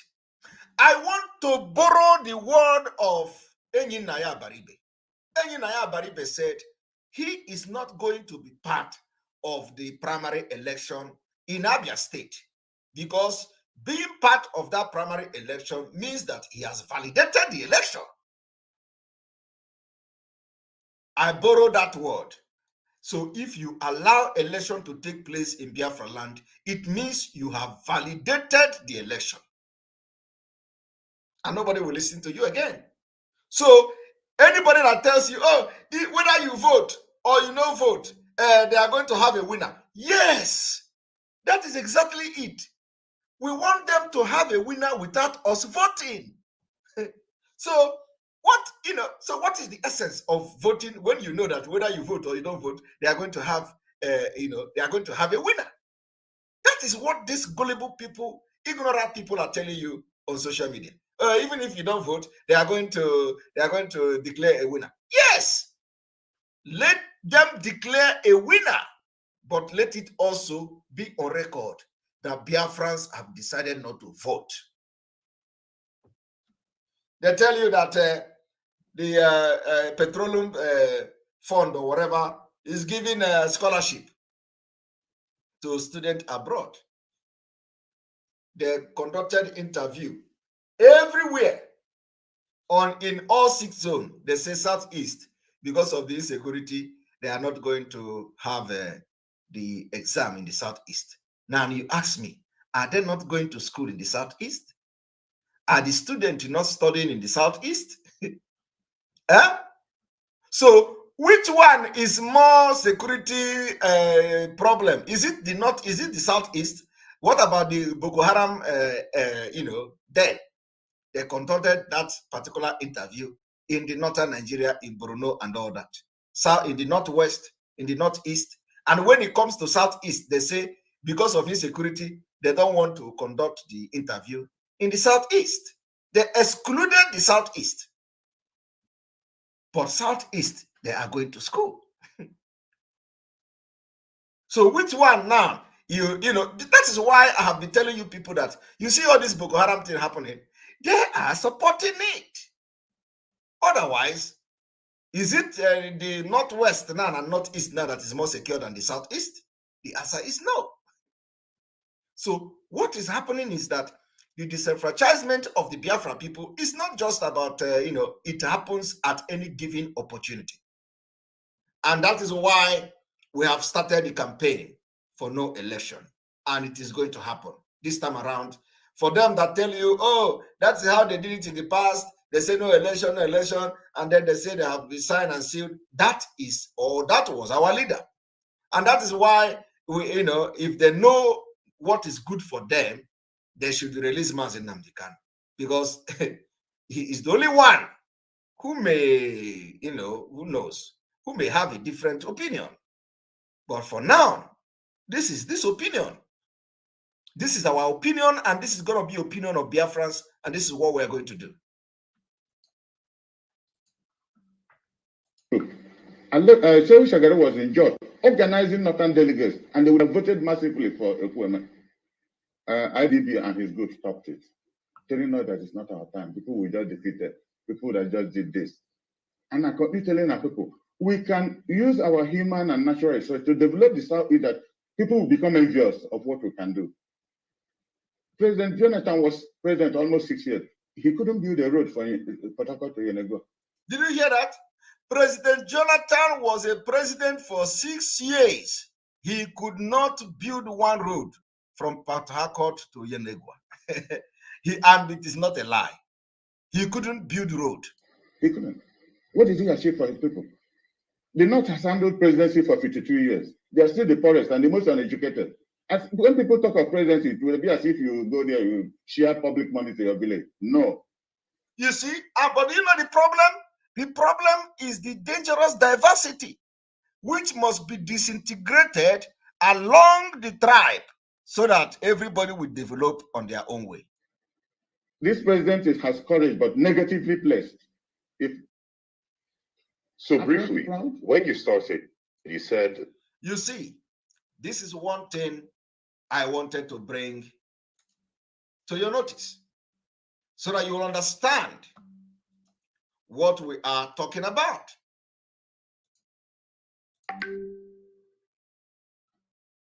So much, sir. And you will be presenting the book in the company of other distinguished guests, and I'm sure let me use this unique opportunity to comment on something that is quite disturbing considering the primaries that is going on in Nigeria now. The National Assembly made alterations to the electoral law. And now only what they call elected delegates are to elect people that will vote. One day, the whole Nigerians will wake up and say they are voting for a president. Who presented this presidential candidates for you? Very few people. At the national level, at the state level, at the central district, at the federal conferences, at the state conferences. Let me give you a very horrible example in my state, Biafra state. In one way or the other, those who created these words do their magic. But there's a particular state conference in Biafra state made up of only 2 words. And every ward has 3 elected delegates. So it's only 6 persons that will decide the candidate, say for PDP. And meanwhile, 4 people are interested in contesting. 6 people will select among these 4 and present somebody. And at the end of the day, when INEC conduct election, then you'll say the whole ward voted for that person. Because those are the only 2 people presented to you. And let me use the opportunity to advise the National Assembly that laws must be designed to solve problems, not designed to create problems. And laws must be made assuming that those who are making the law are blind, just like the judges. So assume that the judge is blind and just use the scale and the sword. Laws must not be made to target a group of individuals or an individual. And when you go into that system of making laws, you will make this terrible mistake that has really messed up the whole primaries going on. If you have not been involved in the process of primaries, you will be happy or you may not be happy. But those of us who have been involved, it is terrible. Are we bringing those who really know who is who to elect this delegate? Or somebody that will be bought with money? Take my local government, for example. My local government, by divine providence, had me as a former president. We have former governors, former deputy governors, former senators, and all that. But then only one elected delegate that you don't know where it is coming from that will come to Abuja to select who will become the presidential candidate. Is that the kind of democracy we will practice? And those who are making laws, we must make laws that will help to solve problems. Otherwise, you will make laws that are irrelevant, and sometimes when we are so tied to law, you can now make laws that will become enemy of the people. If you look at what is happening in West Africa and some other parts of Africa now, that people try to stick to the law. I think we should rather think about institutionalized democracy and make it as our culture. If you take a country like Guinea, the former president that was removed served 10 years, double tenure of 5 years. He's a professor of law, not an ordinary citizen. Now amended the constitution, which is legal, make a new constitution, becomes a law. A constitution that will allow him contest another 2 tenure of 6 years, meaning 12 years. Is that the kind of laws that we need in Africa? And of course, the military is strong. Because when the law becomes destructive, then the society becomes a banana republic. Anybody can take any action. And I believe that the best way for us to make our laws is to institutionalize democracy. This section, this 84, shows that the controversial section that I've been on. To me, if you read through that law, 80% or more of that section have nothing to do with us. Supposed to be expunged from the Electoral Act. Because the National Assembly cannot make laws and lock up all the political parties together. Political parties must have the leverage of doing certain things differently. Political parties have different, if you take a place like South Africa, ANC started as a liberation struggle, armed struggle, metamorphosed into political party. If you look at this modern party, the Economic Freedom Fighters, you must have read about Julius Malema and others. It's a more modern party based on the environment. These two parties cannot do things the same way. Creating a situation where every party must have the same way of getting those who will represent them is nonsense. It doesn't help the practice of democracy. Allow parties the leverage to come up. The key thing is that INEC is regulating them.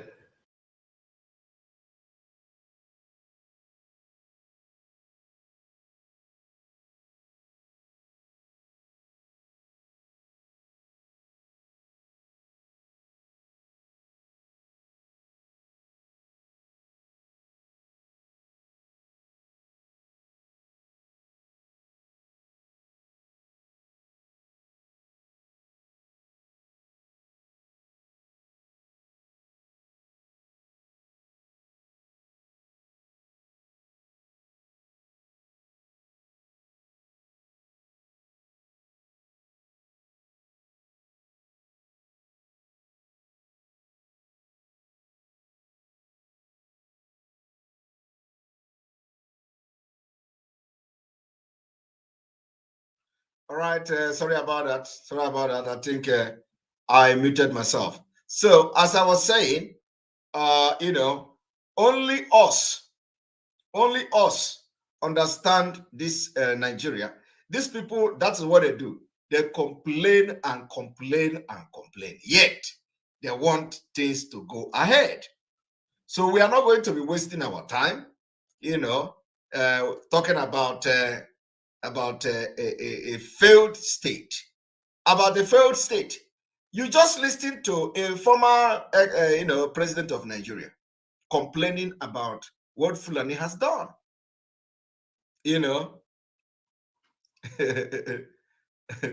I want you to listen to this.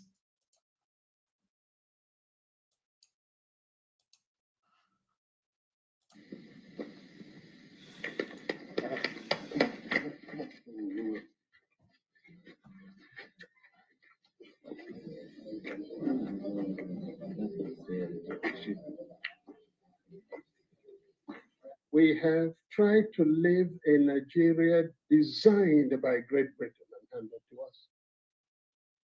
We have found it difficult to live in that Nigeria. We have fought a civil war, killed so many people, and still we have the same problems reoccurring. Perhaps the time has come to revisit the very foundations of Nigeria. Try to live in Nigeria designed by Great Britain and handed to us. We have found it difficult to live in that Nigeria. We have fought a civil war, killed so many people, and still we have the same problems reoccurring. Perhaps the time has come to revisit the very foundations of Nigeria. Try to live in Nigeria designed by Great Britain and handed to us. We have found it difficult to live in that Nigeria. We have fought a civil war, killed so many people, and still we have the same problems reoccurring. Perhaps the time has come to revisit the very foundations of Nigeria.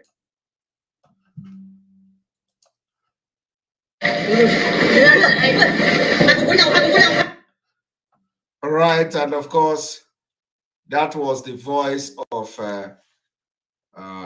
Chief Odumegwu Ojukwu Ikemba Buruburu. On this note, having laid a foundation today for the reason why we are going to have sit at home for now, 2 weeks sit at home. Like I said, it is going to be under review during the time as we proceed. So the 2 weeks is still under review. So depending on the situation, we are working on live information, live situation. We are not just going to start saying the sit at home because of want to sit at home. So it's going to be under review, and we'll continue to review this particular sit at home proposal until the time we have seen and know the exact date for the election. Then we are going to come fully with the how many days sit at home and how prepared we are going to be. So on this note, we're going to have commercial, and I will open the line for a few calls. Then after that, we call it a day. So we're going to have some calls after this commercial.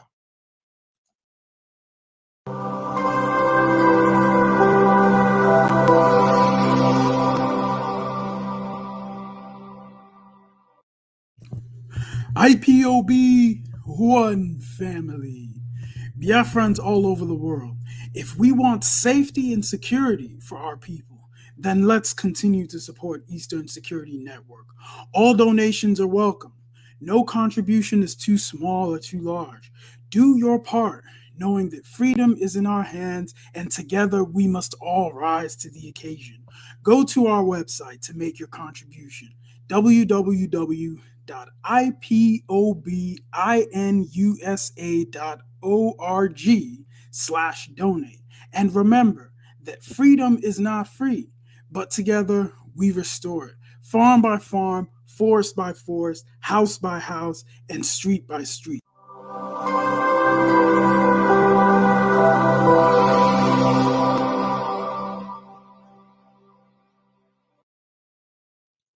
All right, you're welcome back to the program, and we are still live and direct on 97.5 FM, Biafraland and Enterbiafra, Channel 1 and Enterbiafra live streaming app, and of course on Twitch and Twitter and on YouTube. Welcome to this program. This is time to call in, and we're going to have a few minutes and a few calls. And please, as you are calling, we have to give you just 2 minutes of your time, and don't exceed 2 minutes. Welcome to the program. Good morning from here. Good morning, Mazi. How are you doing, sir? I'm doing very fine. Please, you have 2 minutes. Oh, okay. Mazi, I have some suggestion on sit at home. Okay. You know that you said I would try to reach you out. You said that you're going to be 2 weeks. And I think we have to use what happened before to adjust your strategies regards to Anambra elections. So remember what happened to Anambra elections after sit at home, they continued elections. So yeah, I think the best thing to project them, because Nigeria with their plan with the Janjaweed and British, their brain behind all their strategies. So they might plan for 2 weeks, they might plan another thing. So they also put it in media to say that even if they decided to have another plans as they continue elections, you also continue to sit at home. So that one is apart. And also, we need to put in place people that can contribute informations. For example, other opinions. I know we are talking, we call over the phone.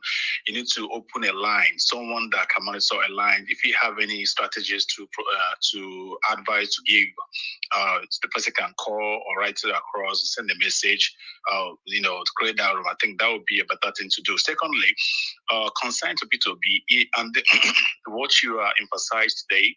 And you need to, I think we need to, you need to make it openly than to say that British advise P2B. No, they also, P2B is behind the plan, because what you say today is what I have already discussed with my family. And I say that P2B with a British empire, they also know that P2B have been paid off in a way to use the face of P2B to bring every Biafrans out in elections, because they know if P2B stays in that PDP, they're going to push me away. By pushing P2B away, it opens some other Biafrans that, ignorantly supporting P2B to the camp, they no elections, to start campaigning for no elections. So they know that if they refuse or if they delay to put P2B in that positions and they push P2B out, that is a bunch right there. So we need to be campaigning, saying that it's not that P2B don't know. P2B, he knows what he's doing. Yeah. Whatever he knows that he's been they have been rewarded him to, in a way, to consider one Nigeria. That's the only thing I want to put across right there. Thank you very much. Your concern is noted. Thank you.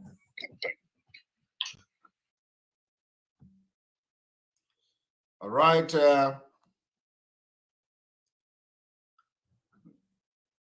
That was a very wonderful one. Yes, welcome to the program. Hello, Mazi Simon. This is Enterbiafra Search. Enterbiafra Search, welcome to the program. You have 2 minutes. Go ahead. Okay, Mazi, nothing much to say. I just want to commend you. Your topic today is Ekwenchi. Thank you. So, thank you. Thank you very much. Yes. Thank you. All right. All right. Welcome to the program. Hello, Ziti. Hello. Greetings, Mazi. Greetings. Yeah, this is Onyeka speaking. Onyeka, welcome to the program. Thank you. Thank you very much, my great comrades. God bless you for opening the eyes of our people. Without you, we are blind. I don't need to hide it. This is true. Anybody who doubts it, let the person go and transformer. Thank you so much. Thank you. There's something I want to remind you. I told you last time, but since we've forgotten. Please, the people they brought in Anambra before November 6th election with 100 and something healers bus, 80 passengers, sitters, those people, they said to be prison inmates. Absolutely, who are those people? That is one. And again, our people are talking to Biafrans. We should learn how to be proactive than complaining after when we have allowed the mistake to take place. When you know that this thing is going to be against you, don't ever give that a chance to stay. Not after complaint, okay? We should know again that what is happening to us, Britain is behind it. Britain is behind everything Fulani is doing. We need to call a spade a spade. Britain has been the one deciding who become president since 1960 to date. Only MK Abiola was free and fair election. Never. Others are not free and fair. Britain falsified the first ever census and gave not 330 million population. Fake population. They are using today to become the majority. We need to tackle Britain very well. Britain is behind everything. That is my contribution, sir. Thank you. Thank you very much. Thank you very much. And of course, I want to use this opportunity to make an announcement concerning our 1,000 men place. For those who want to be part of the 1,000 men, you have to contact me, or contact Ify. I think that information will be made available very soon. But for the time being, please, if you want to be part of 1,000 men, that will be, we'll be talking about these 1,000 men that will be contributing and be committed every month for the Eastern Security Network. You can contact me to add you to the 1,000 men, or when the number of Madam Ifi is available, or contact any Umuada. Any person from Umuada will, contact them, and they are going to add you to 1,000 men. And of course, I have to announce it again. If you are part of the 1,000 men that have been in contact with Nsima, you are hereby ordered to disassociate yourself and stop contacting Nsima in the name of any kind of sending any receipt to them or anything about 1,000 men, because they are not part of whatever we are doing anymore. So do not contact Nsima again about 1,000 men. If you have contributed or paid money for Voice of Biafra to Madam Oyibo, apart from the Voice of Biafra for Anambra, the Anambra Voice of Biafra has been received, and that particular Voice of Anambra is going to start working very soon. So, but the Anambra person, the Anambra Voice of Biafra is settled, is okay. But if you have contributed for Voice of Biafra to Madam Oyibo or to Umeri account, I am asking you to contact me. We need to contact me on info@ekpa.fi. I will make the email available. So contact me with your receipt of a payment. So we are going to sort it out. The people that have contributed to the radio, I mentioned their names before in one of my broadcasts. I mentioned their names, but this new person, the Anambra from Anambra, and after that, so if you know that you have contributed money to Madam Oyibo for Voice of Biafra, please send me email. Apart from the people I mentioned their name earlier, send me email to info@ekpa.fi with your receipt, excluding the person that paid for Anambra. But of course, I think everybody that, if you have, because I never know whether any other person paid for Anambra or the other, but at least one person paid for Anambra. So if you know that you have paid money to Madam Oyibo or to Umeri account that I didn't mention your name, please send me the receipt. We need to sort things out. Thank you very much.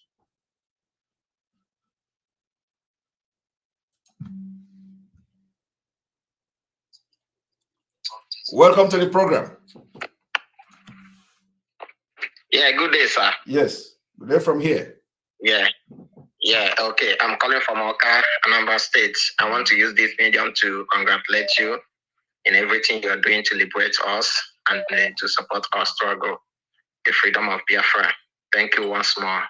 We thank God. You are our spokesman from heaven. They have anointed you, the angels. So I want to use this medium to tell the Biafrans who are scared of staying at home. There is no means we can get Biafra except through this means, staying at home. And secondly, there is no other means. When we are preparing for peace, we should make available for war. If you are preparing to go and meet somebody for peace, to make a peace talk, at the same time, prepare for war, because you don't know what will meet you on the way.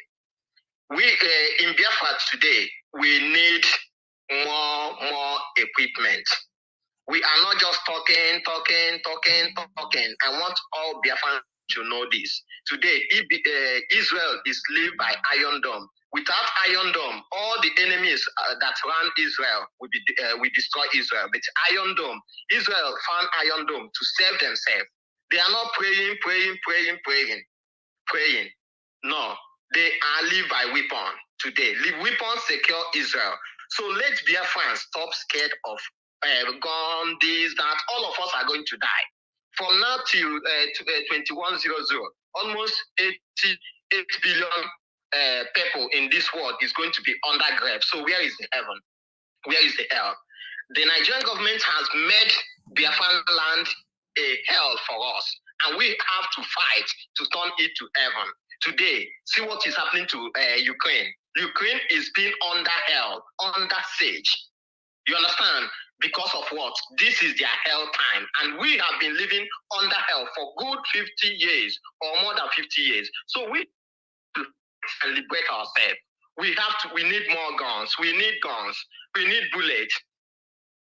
For us to contribute, please, I want to tell Biafrans, please, let us support our brother, Simon Ekpa. We need more bullets, we need guns. Even some gun is 250, some are 500. If you can make yourself available to contribute to, within 2 months, you can save 200,000 naira, 300, 500. We need it. We have to arm ourselves. From now to the end of the year, we have to be prepared. We really need to be prepared. Secondly, because 1 minute again, your time is up. Anything that has to do with Okuban, you have to call me directly. Your time is up. Thank you. Okay. Yeah. Okay. Thank you, sir. All right, and then of course, somebody is asking question about 1,000 men. 1,000 men, the amount is about, I think, $100. So if you want to be part of $100 every month for the security and the Eastern Security Network, you have to contact me on info@ekpa.fi. So it is, 1,000 men and 1,000 men and 1,000 women is $100 a month.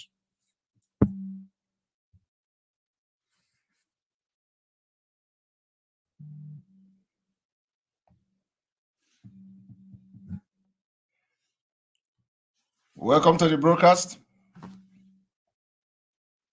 We lost him.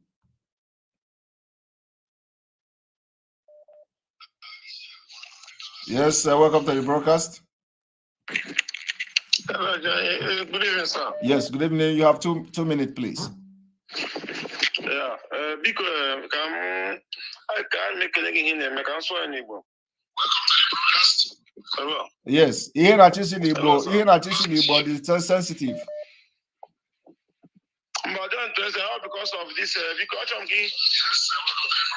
Can you listen? Can you talk to me from the phone, please? Okay, because I help because that organization, but I help. One day, my save although sensitive, or no normal something. Okay, talk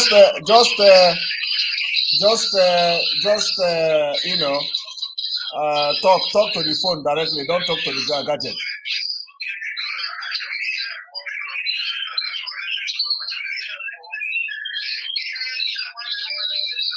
Oh my God. Hello. Okay. Yes, for somebody who asks that he can afford $50 every month. Yes, if you of course, if you have $50, yes, you can also join the 1,000 men and women. And of course, tomorrow is or today is our 30th May Remembrance Day. You all remember it is today 30th. So, and our sit at home continues, as you all know. So we are going to remember our fallen heroes tomorrow. And of course, on that note, I will have this particular commercial before we stop. One moment.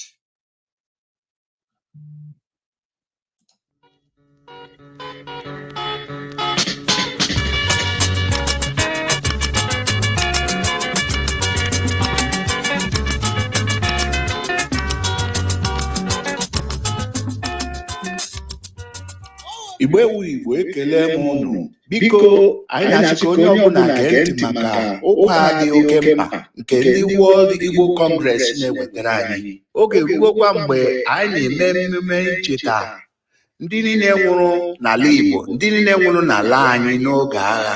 Ọ bụrụ na ọnwa Mee agba ọga abalị 10 ka World Igbo Congress zubere ka Igbo niile nọ mpaghara niile ụwa ka onye ọbụla zukọta site n'ihe Zoom ka anyị wee mee mmemme nke ncheta ndị niile nwụrụnụ, maka na ọnwụ ha abụghị n'efu. Ọnwụ ha bụ maka ka anyị dị ndụ n'ụbọchị taa. Ya mere anyị ji akpọ nwoke na nwaanyị si bikonu zaa oku a, lepụ anya maka ụkwa otu ihe a ga-esi mee akwụkwọ nke na-akọwa ihe apụtawo. Biko ịnụ kọtara nwanne gị maka ọ dị mkpa ka anyị niile zukọta ọnụ chịkọta obi anyị maka ọdịmma nke anyị. Ịnụ ọkwa a kọtara nwanne gị ka Chineke gọzie gị.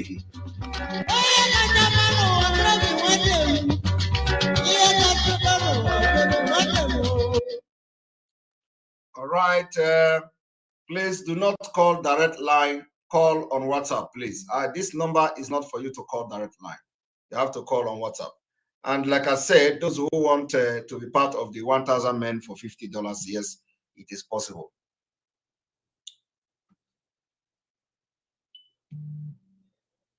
All right, I need just two more calls, and we call it a day. The call is going off. I don't know why. The 30th May Remembrance Day is still standing. It is the sit at home. The 30th May Remembrance Day, which is today, because we're already in the 30th day. So the sit at home continues, and Biafra land will be under lock and key. And of course, there will be probably some programs, different platforms tomorrow for that particular May Remembrance Day. All right, welcome to the program. Yeah, good morning. Good morning from here. Yeah, I'm calling from Anambra State. Go ahead. You don't need to say your name. Go ahead, 2 minutes. Okay, I want to pass information. There's some group of this APC members. They are already collecting PVC right now. Nanka, Ekulobia, and the Olumba, and the Okaye. Collecting PVC for what? For voters, man. They can collect PVC. I'm not against anybody collecting PVC now. What we are saying is that there is no election in 2023 in Biafraland. So, and that is the resolve of every Biafran. So before then, we are going to create massive awareness for that. Okay. Yes. Thank you. Yeah, thank you.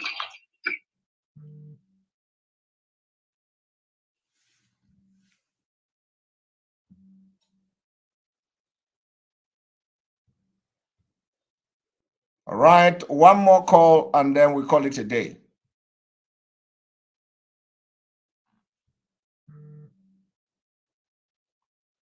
One more call. So many calls are coming, and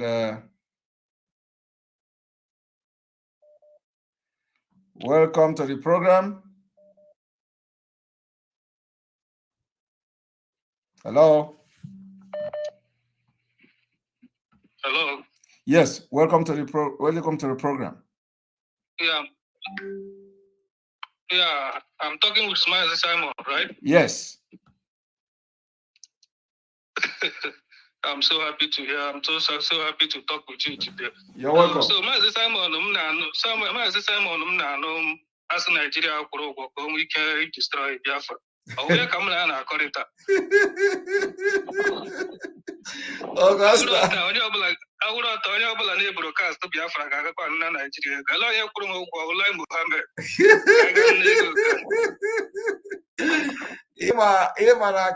I'm surprised, but they say Nigeria government paid me, and the same people in their comment section will be calling Nigeria government to go and arrest him.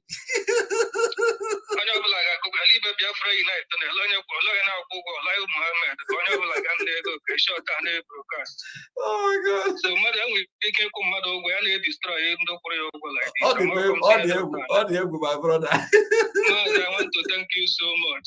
Even yeah, I'm getting a quiz. That's a map, but I'm not on your neck. Yeah, Master Simon. Simon also. Yes. No, I was also going as a Simon. Thank you. Oh, we're going on with another Simon on their payroll. Oh, yeah, well,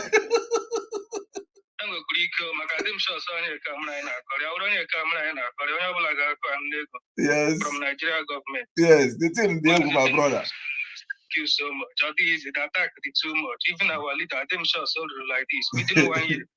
Again, every year, Mazi Simon, Mazi Simon. Now, why can't we Sama Chome or Mazi Simon, this one? Yes. Mazi, thank you so much for your good work. Thank you. May God continue to protect and guide you and strengthen you more. Thank you. Thank you so much. Thank you very much. All right. Thank you. Okay, Mazi. All right. I will take this person, you know, you have been calling and calling. So again, the number went off. So let me take you again. Welcome to the program. Welcome to the program. God bless you. This is my first time caller. I'm very, very happy to speak to you today. Wow, first time caller. Happy. You're welcome. Yes, I'm the one that during the last fundraising, I'm the one that called you Nigel Farage that caused a lot of problems. Okay. I'm the one that made that call. The double agent, he's talking about Nigel Farage. Yes, yes. Okay, you're the one that called me Nigel Farage. Eji is Osno Niger. Osno Niger.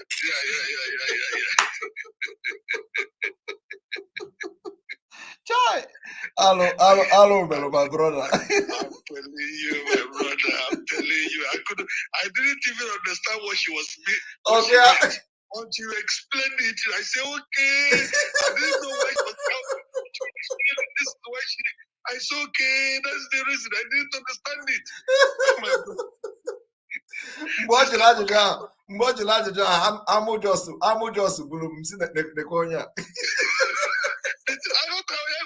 I got all letters during your program. Yes. You said it.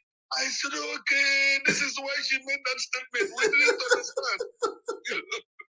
Because in Africa, Oche Jukuzi Africa to Niger.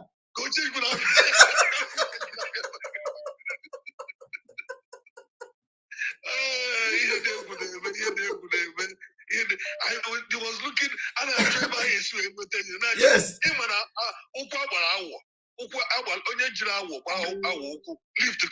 Yes, yes. Lift the Kenya. And I try anywhere where it's where people die. I'm on I try anywhere. Anything like God bless you, my brother. God bless you, my brother. Thank you very much. I'm not going to Lumafa. Alpha had change Makia web blackmail.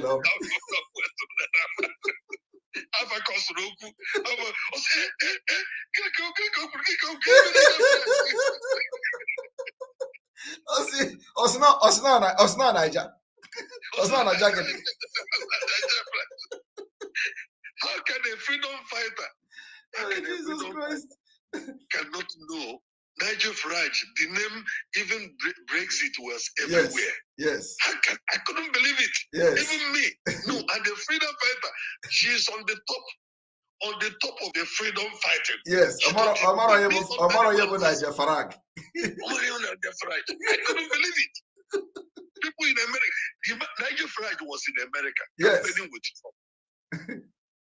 He was in America campaigning with Trump. At least if you don't know him in England, you will know him when he came to America. Exactly. With Trump. Yes. Yes. And this person said that he likes Trump. It's like MNK. Trump is like MNK. Now, when Trump was campaigning, this man was there. Yes. If you say you trust Trump, you follow Trump. You're supposed to know this man. Exactly. Because he spent time in America. I couldn't believe it. So, my brother, let me not take much time. I will call you. I'm very, very happy. I will send the message. I want to be among the 1,000 men. I will send the message later. Thank you very much. We are going to have a program. We are going to have a special program for the 1,000 men. And then it is not like a fundraising, but it is going to be specifically for this 1,000 men. We need people to join that particular group. So that particular group will be one of the backbone of what is, of this movement somehow to sustain our people and all that. So we are going to have a special program. I will discuss with Umuada to have a special program for that. So it is not going to be fundraising, but just for the 1,000 men, and then we can be taking the information of the people right there, so that once you call, you can we add you immediately, and that's it. That would be good. That'll be good. All right. Thank you very much. I converted 2 people who supported the GOS before. I converted them already. They are just waiting for the day they promise and the fundraising. They will be there. I converted them already. That's it. They were saying a lot of bad things against you. Then I have to use your word. Use all the program you made. I forward it through to them. Watch this. Let them come. You see, let them come and ask me any question at all. That is, whatever somebody told them, whatever somebody gossiped to them, it is not just okay for you to just listen, and when somebody don't have anything to show and they just gossip. So come and ask me whatever question that bothers you, or why you feel that, for those who say I'm a Nigeria agent and all that. so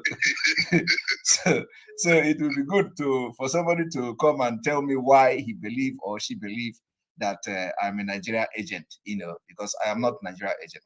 And one thing I have to tell you, and one thing I have to tell people is that it is even good because the Nigeria government will be laughing at these people. They will say, look at how stupid these people are. When you listen to the people we chase away from this movement, they are releasing statement. They say, I'm working with politicians. I'm working with the Southeast governors to destroy. And the people will be reading this thing, and they'll know that these people are idiots. How can you be a Nigerian government and you're attacking the same people that pays you? What kind of thing? It's not a good agent. And they are releasing this statement. The politician, the governors will be reading it. The DSS will be reading it because they say I'm agent of the, and this they will be saying, look at this idiot. Are you a Madu's boy? That is why you see. You remove all his clothes. Yes, that is why all the allegations they are putting on my head, nobody is taking them serious. They don't know they don't know why the people are not taking them serious. No, of course they don't know, because first of all, before you take them serious of that I am the one, the problem is Simon Ekpa, before the people they will first of all look at the press release now where they are alleging that I'm working with them. Yes. How can somebody be the agent and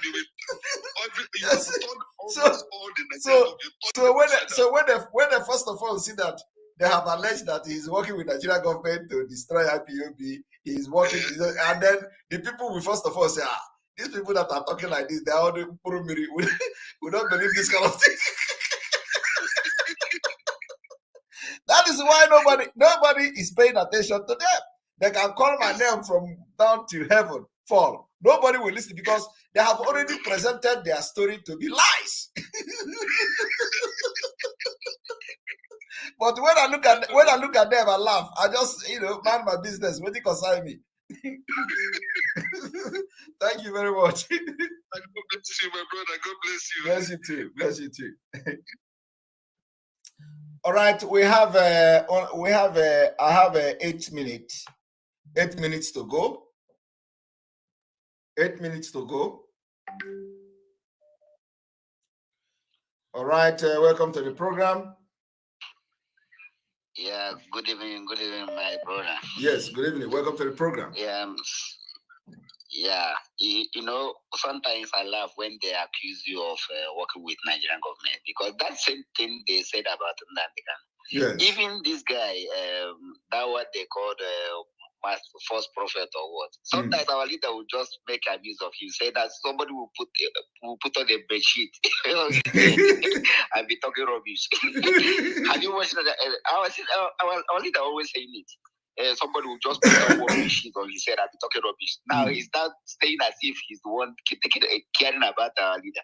Where our leader always like to cause that guy. That guy is a moron. Whenever they say that you took money from Nigerian government, I just laugh because I know that is impossible. Yes. You cannot take something to fight against something. Yes. So even them, okay, let it assuming you take money and you are fighting the cause of the reason they paid you. But them, they took money, they changed everything upside down and telling us first there will be election. Secondly, there will be no seat at home. Who and who now collected money? Exactly. Just simple question. Is it the person that obliged with our leader teaching, or the person that is talking another way, or taking another step, or saying something another, have compromised? Because our leader, I remember, whenever our leader wants to say something, he say we should be steadfast, no matter what. We should not divert from anything, no matter what happened. But all of them have diverted. They have fallen by the low side. But you are still moving on, and they are accusing you. My brother, keep on keeping on. Thank you very much. Love you. Okay. We are going to go on a commercial for those who just join us. So we're going on commercial now. But there is one thing I want all of us to understand this very evening. We are facing a very formidable array of enemies, both external and within. And we are going to overcome each and every one of these obstacles. That I can assure you, that they may know that the God we worship is an invisible God, not a God that was wrought by the hands of men. For we do not worship idol, and we can never ever worship idol. Is impossible. This very family, this IPOB, belongs to the Most High. And that is how it's going to be until Biafra comes and beyond, to eternity. This evening, I want to place it on record that our enemies are intensifying their attack against us from every corner.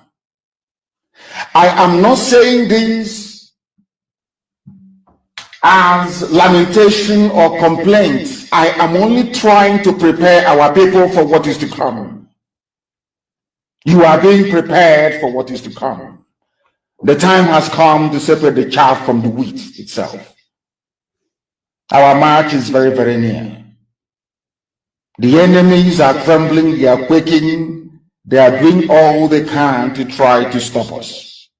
But they have failed very woefully, and they will continue to fail. But I want to tell you that we are getting attacks from everywhere all over the world. And very soon, they will buy over some of you. They will buy some of you over. The spirit of Abba Kyari and Ifajuna are still in some of you. When the time comes, they will buy you over. I am not doing this program tonight to ask all of you to be strong. I am doing it to remind you, not that if they succeed in buying you over, you're not going to stop what we're doing. You can't. You cannot. Not in a trillion years. But I need you to appreciate one very simple fact. That at the end of this very race, everybody will testify that indeed the same God of Israel, of Abraham, Isaac, and Jacob, the same God of Inagulere, the same God of Umwe, the same God of Orae, the same God of Owe, the same God of Arochu. Not if you know about the true God, one true God. You will know that indeed, not only is he omnipotent, that same God is the owner of this very agitation. No human being can stop it. We have enemies, and we need to be very, very careful, both within and without. Very, very careful. The next 2 weeks will be very pivotal. Next 2 weeks will be very, very important in the life, or should I say, in this very mission that we have embarked upon. The devil will do everything. And you are going to watch spectacularly how we are going to destroy and shame the enemy. That at the end, every glory and adoration will belong to God and not to man. Now let us go and tell you what is happening that some of you do not understand. I want those of you who are hardcore, those who were chosen before you were born. There were some people who were chosen before they were born to agitate for Biafra restoration. This is a message for you. Those who, from their mother's womb, they were born to do this very work. You must be very, very strong. Because Biafra will open the eyes of black people all over the world. Because Biafra will mean that blacks from America, blacks from the Caribbean, from Southern America, they will all flood into Africa. It will be like the time that Yeshua was born. Biafra is like a light, a beacon. They will follow it. They will say, let us go and see what is happening there. That is what these no-colonialists do not want. They don't want Biafra to come. I am telling our people so they understand. The mountains, I didn't say one mountain, the mountains in front of us that we need to overcome. And for us to overcome it, we need to be very strong mentally, mental strength.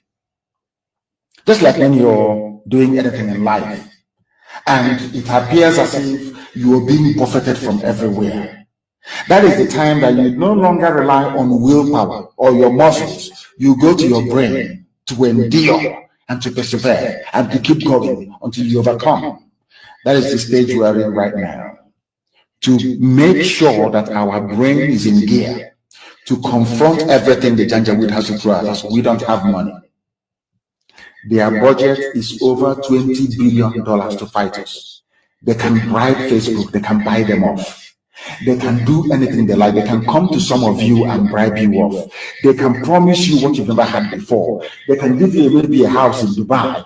They can promise you a vehicle. They can tell you, oh, we'll make you vice president. They can promise you everything to make sure that you're like them. But this very IPOB, this very hardcore is not going to move. And I will tell you why it can't move.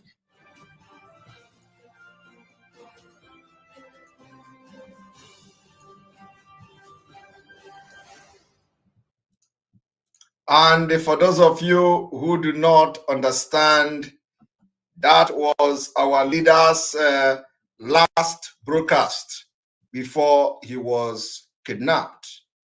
This broadcast was 2 weeks before our leader was kidnapped in Kenya. So he already saw what is happening today and he was making prophecy. And that is why you see we are separating the chaff. And the chaff is being separated. So onya palo opo ongokonyo zaga apaya opo. So we are separating by the spirit of Biafra, automatically separating the evil and the double agent people from the Biafra movement. Before Mazi Nnamdi Kanu will come out, he will come out to meet more than 100 men needed for Biafra. So what you just heard was 2 weeks before he was kidnapped in Kenya. And on this note, from here, from me, I want to end the broadcast because I have to concentrate on other issues that we are doing. May God bless Biafra. May God bless Oduduwa. May God bless Middle Belt. May God bless Amazonia. May God bless Mazi Nnamdi Kanu. May God bless Sunday Igboho. May God bless Oduduwa agitators. May God bless all Biafra agitators. May God bless Eastern Security Network. May God bless all of you that are supporting this Biafra movement. May God bless you. From here, from me, I say good night. See you tomorrow as we celebrate, not celebrate, but remember the fallen heroes and heroines of Biafra. Thank you.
You must listen to that. Of course,